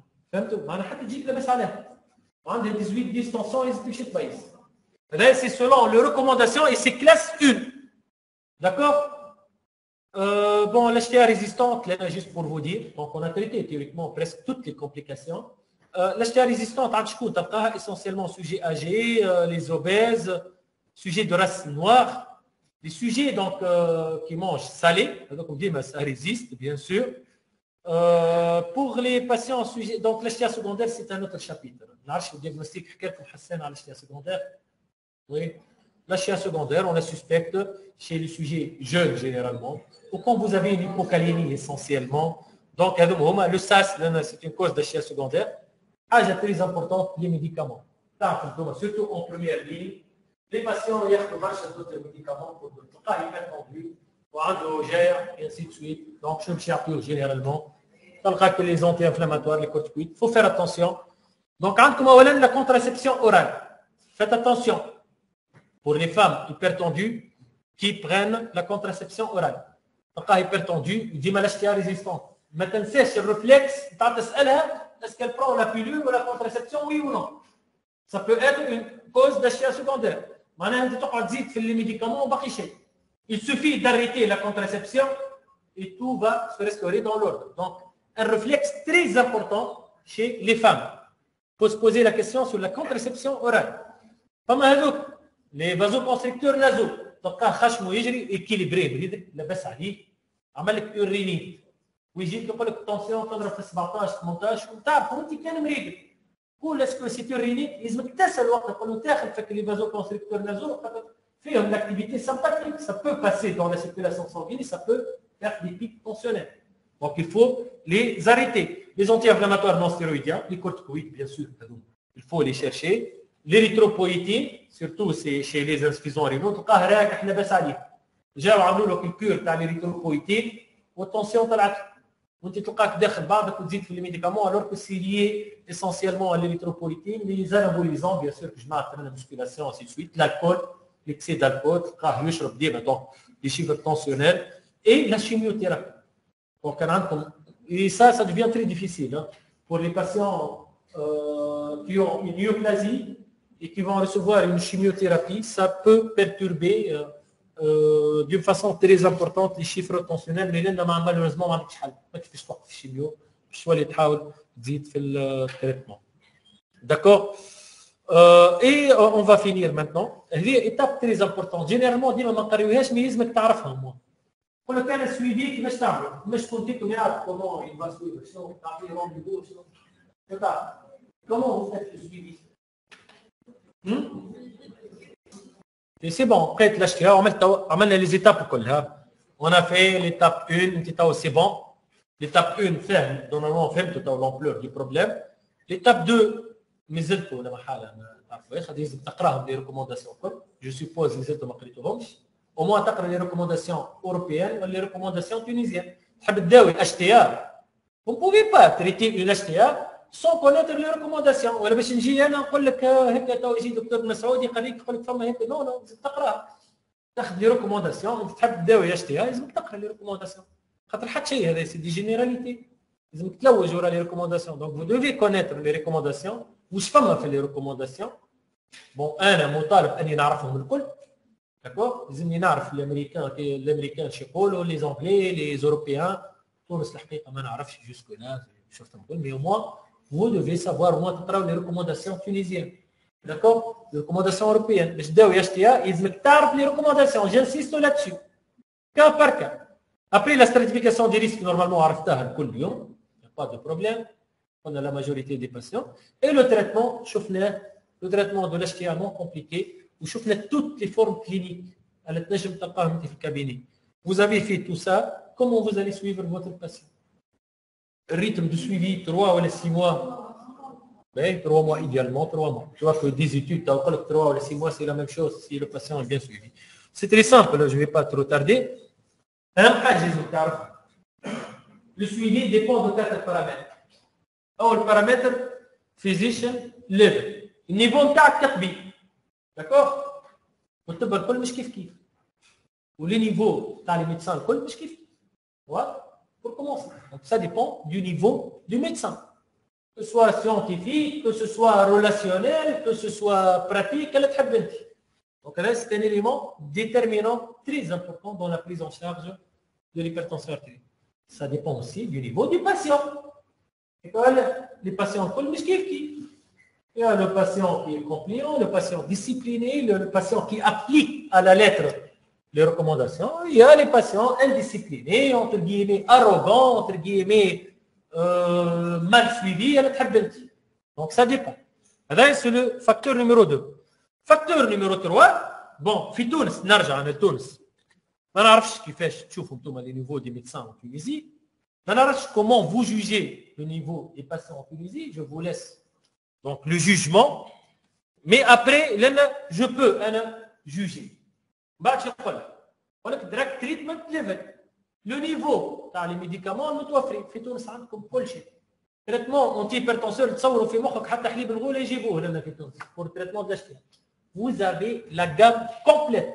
Princeps ou générique à des prix maintenant abordables.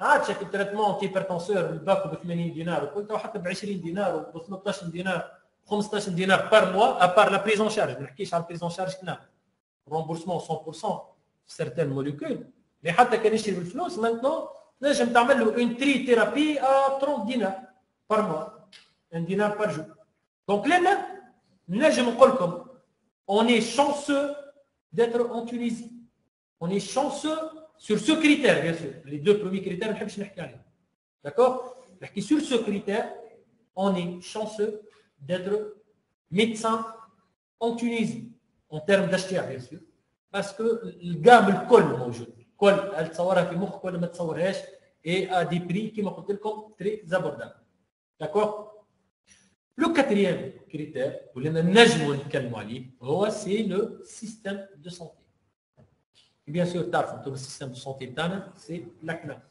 d'accord ولنا système de santé c'est autre chose qui تقارن في السيستم دو سونتي نتاعنا بالسيستم بريطانيك تو vous allez voir quoique فما راهو توا فما دي زيفور غادي يتعمل فما في دانييرمون شفنا حتى النومونكلاتور انترا هوسبيتاليير الميديكا تعرفوا فما مشكله تو تاع النومونكلاتور انترا هوسبيتاليير صافي مالو كور انك مازلت تلقى في الاونفلات بار لادالات ولا لالدوميت دو بريمير انتونسيون ولا لوبرين اغلى من لي زي سي الاخرين صافي مالو كور تلقى اللوبرين في السبيطارات alors que c'est plus cher تعطي الانباسيون تري ثيرابي معناها 3 fois par jour alors que عندك المونوثيرابي ارخص من لوبرين معناها une cure complète تاع لوبرين ça coûte 40 à 50 دينار par mois راهو الباكو ما يشدش الشهر لوبرين d'accord juste pour vous dire واضح donc le nomenclature a été révisée intra-hospitalière les médicaments الكل موجود يقعد système de santé système de santé tunisien pour les hypertendus au moins je نقول لكم شنو هو l'état des lieux hypertendus لازم ياخذ لا بي سي قبل كانت لا بي سي صعيبه في تونس كان بالحق صعيب ويطلب مابا ويلزم تقول له اشتيها سيفير يعطيك لا بي سي في الاشتيها لازم تكتب له بريسيون ارتيريال سوبيريور 18 12 18 11 تقول له مثلا تونسيون 17 9 ما يعطيكش لا بي سي لان غراف او زيفور دو لا سوسيتي تونيزيان دو كارديولوجي ولات الجراد 2 يعطيك لا بي سي انا تقول له 16 10 يعطيك بار كونتر تكتب له 15 9 ما يعطيكش جراد 1 مازالت ماهيش داخله في لا بي سي دونك لنا الحاجه الباهيه انت ميدسان تنجم تكتب اللي تحب انت ماهوش باش يتبع عليك هو كيس دونك اون تيرم دو بريز ان شارج جينيرالمون اون فا دير كو presque tous les patients hypertendus auront leur prise en charge اللي هي لا بي سي هذيك المرض المزمن الكود تاع الاشتياق تعرفوا قداش ولا 05 دونك تيوريكمون لي باسيون تاعنا الكل عندهم البريز ان شارج لان اسكو المابا راهو فما دي ميدسان كونسي دو لا كنام اللي يطلب مابا جوسكا سو جور احنا بساعات نتنرفزوا انا نتنرفز كبريسكريبتور نعطي اون دوموند دان بي سي بور ان باسيون يرجع لي الميدسان كونسي يقول لي يعطيني مابا هو لوجيكمون بالعكس جو دوا لو فيليسيتي خاطر هذاك الصحيح اي بوتيتر اون فا اريفي ان جور تولي وراهو فما دي ميدسان برشا توا في الكلام يقول لك جيب لي المابا واضح اي بوتيتر اون فا اريفي ا سو نيفو ابري لو رومبورسمون ما فماش مشاكل المشكله الوحيده في تونس رومبورسمون هي برانسيبس فيرسوس جينيريك تعرفوا المشكل داكور انك انت تحب تكتب مثلا برانسيبس تلقى الجينيريك va être remboursé sur la base du médicament le moins cher mais normalement il n'y a pas de problème. Donc كما قلت لكم كي تجي تشوف le système de santé tunisien globalement c'est acceptable. D'accord? On va dire c'est au niveau. معناها يعطيك le minimum possible في la prise en charge de l'HTA. D'accord? Sur le plan traitement موجود كل شيء. Donc a priori il faut jouer sur les deux premiers paramètres. اللي هما دونك هذوما مشكلتنا في تونس باش نقولها لكم من توا في تونس مشكلتنا هما لي دو بروميي بارامتر. داكور نقول لي دو بروميي بارامتر مش معناها عندنا دي ميدسان خايبين سي با سا سي البروبليم سي لا سوز استيماسيون دو لا باثولوجي خاطر نشوفوا فيهم لي زيبرتونديو كومون ils sont suivis نقولها حتى اون بروميير لين وحتى عندنا احنا في لي كونسلتاسيون هيك ولا مو رينوفيلمون تريتمون بريس دو طونسيون هيك ولا كومون اون في généralement prise tension ça va renouvellement traitement et après tension تاع بالله خلينا نقويوا الدوز هذه خلينا نزيدوا هيك نعمل et ainsi de suite. Donc c'est ça là où il faut agir. Que ce soit et bien sûr le problème du patient. Finalement le suivi. Donc on va terminer là le suivi je يقول لك au moins une fois بديت التريتمون لازمك تشوفوا au moins dans les 2 mois. مرلول voire même dans le mois. انا je préconise تشوفوا لي انا les hypertendus تاعي كلهم soi-disant نشوف quelques patients نشوف برشا خاطر الاشتياق quelques patients recommandés ainsi de suite شوفوا dans le mois. Une fois بديت التريتمون لازم تعيط له dans le mois.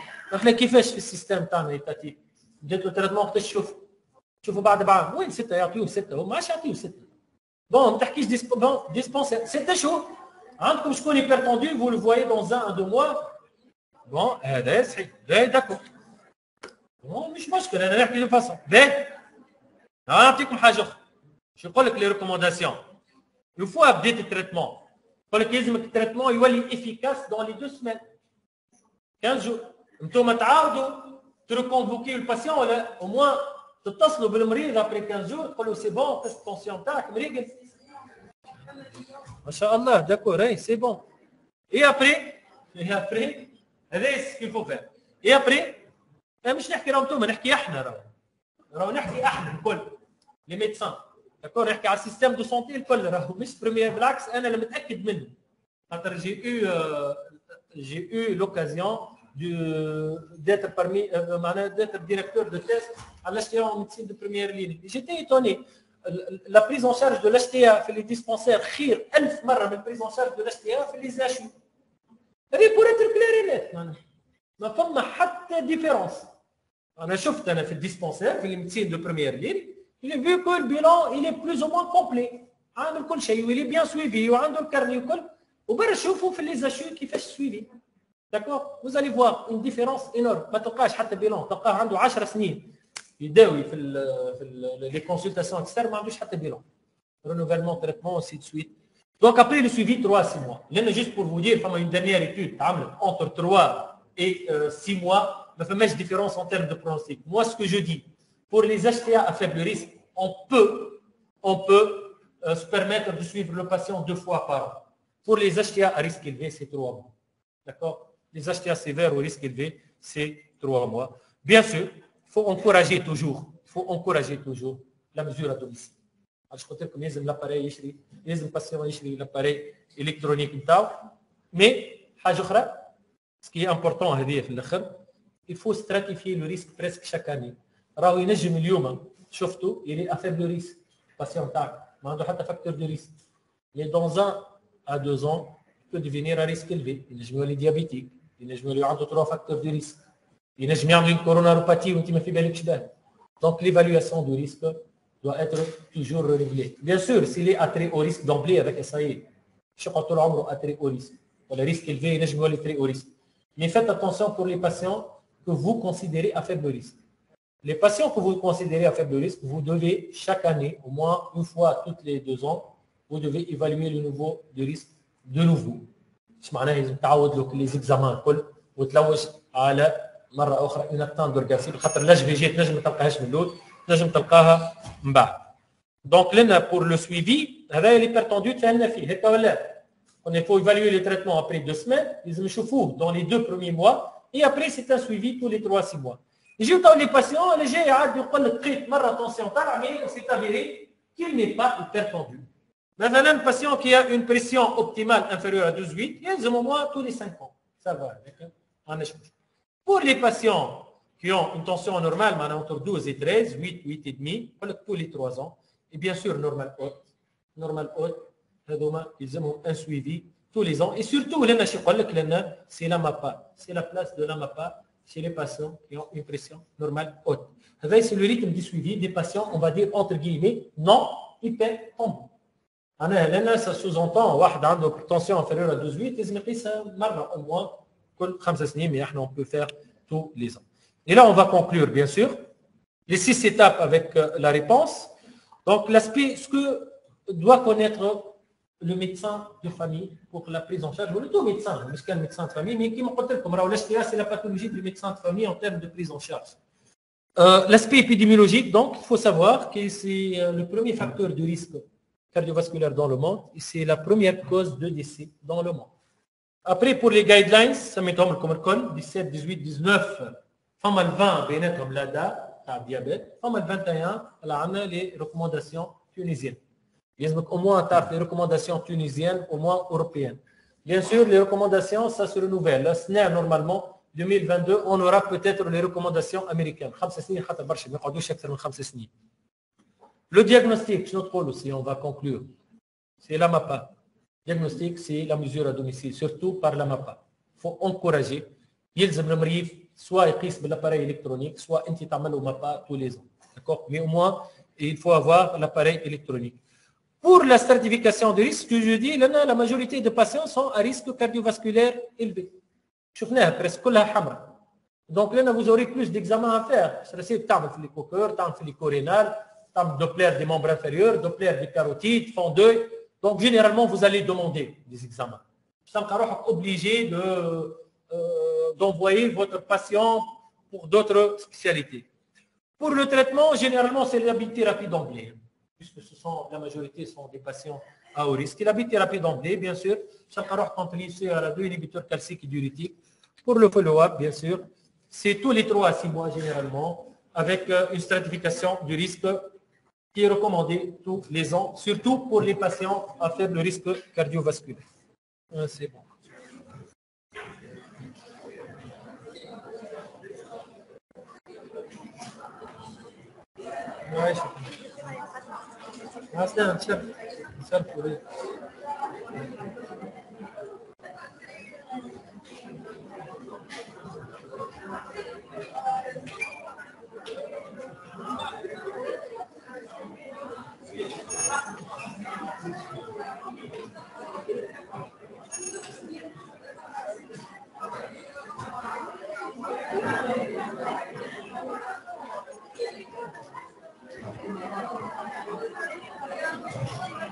Docteur Majdi, merci beaucoup. Merci Aïch. Aïch, خليك Aïch.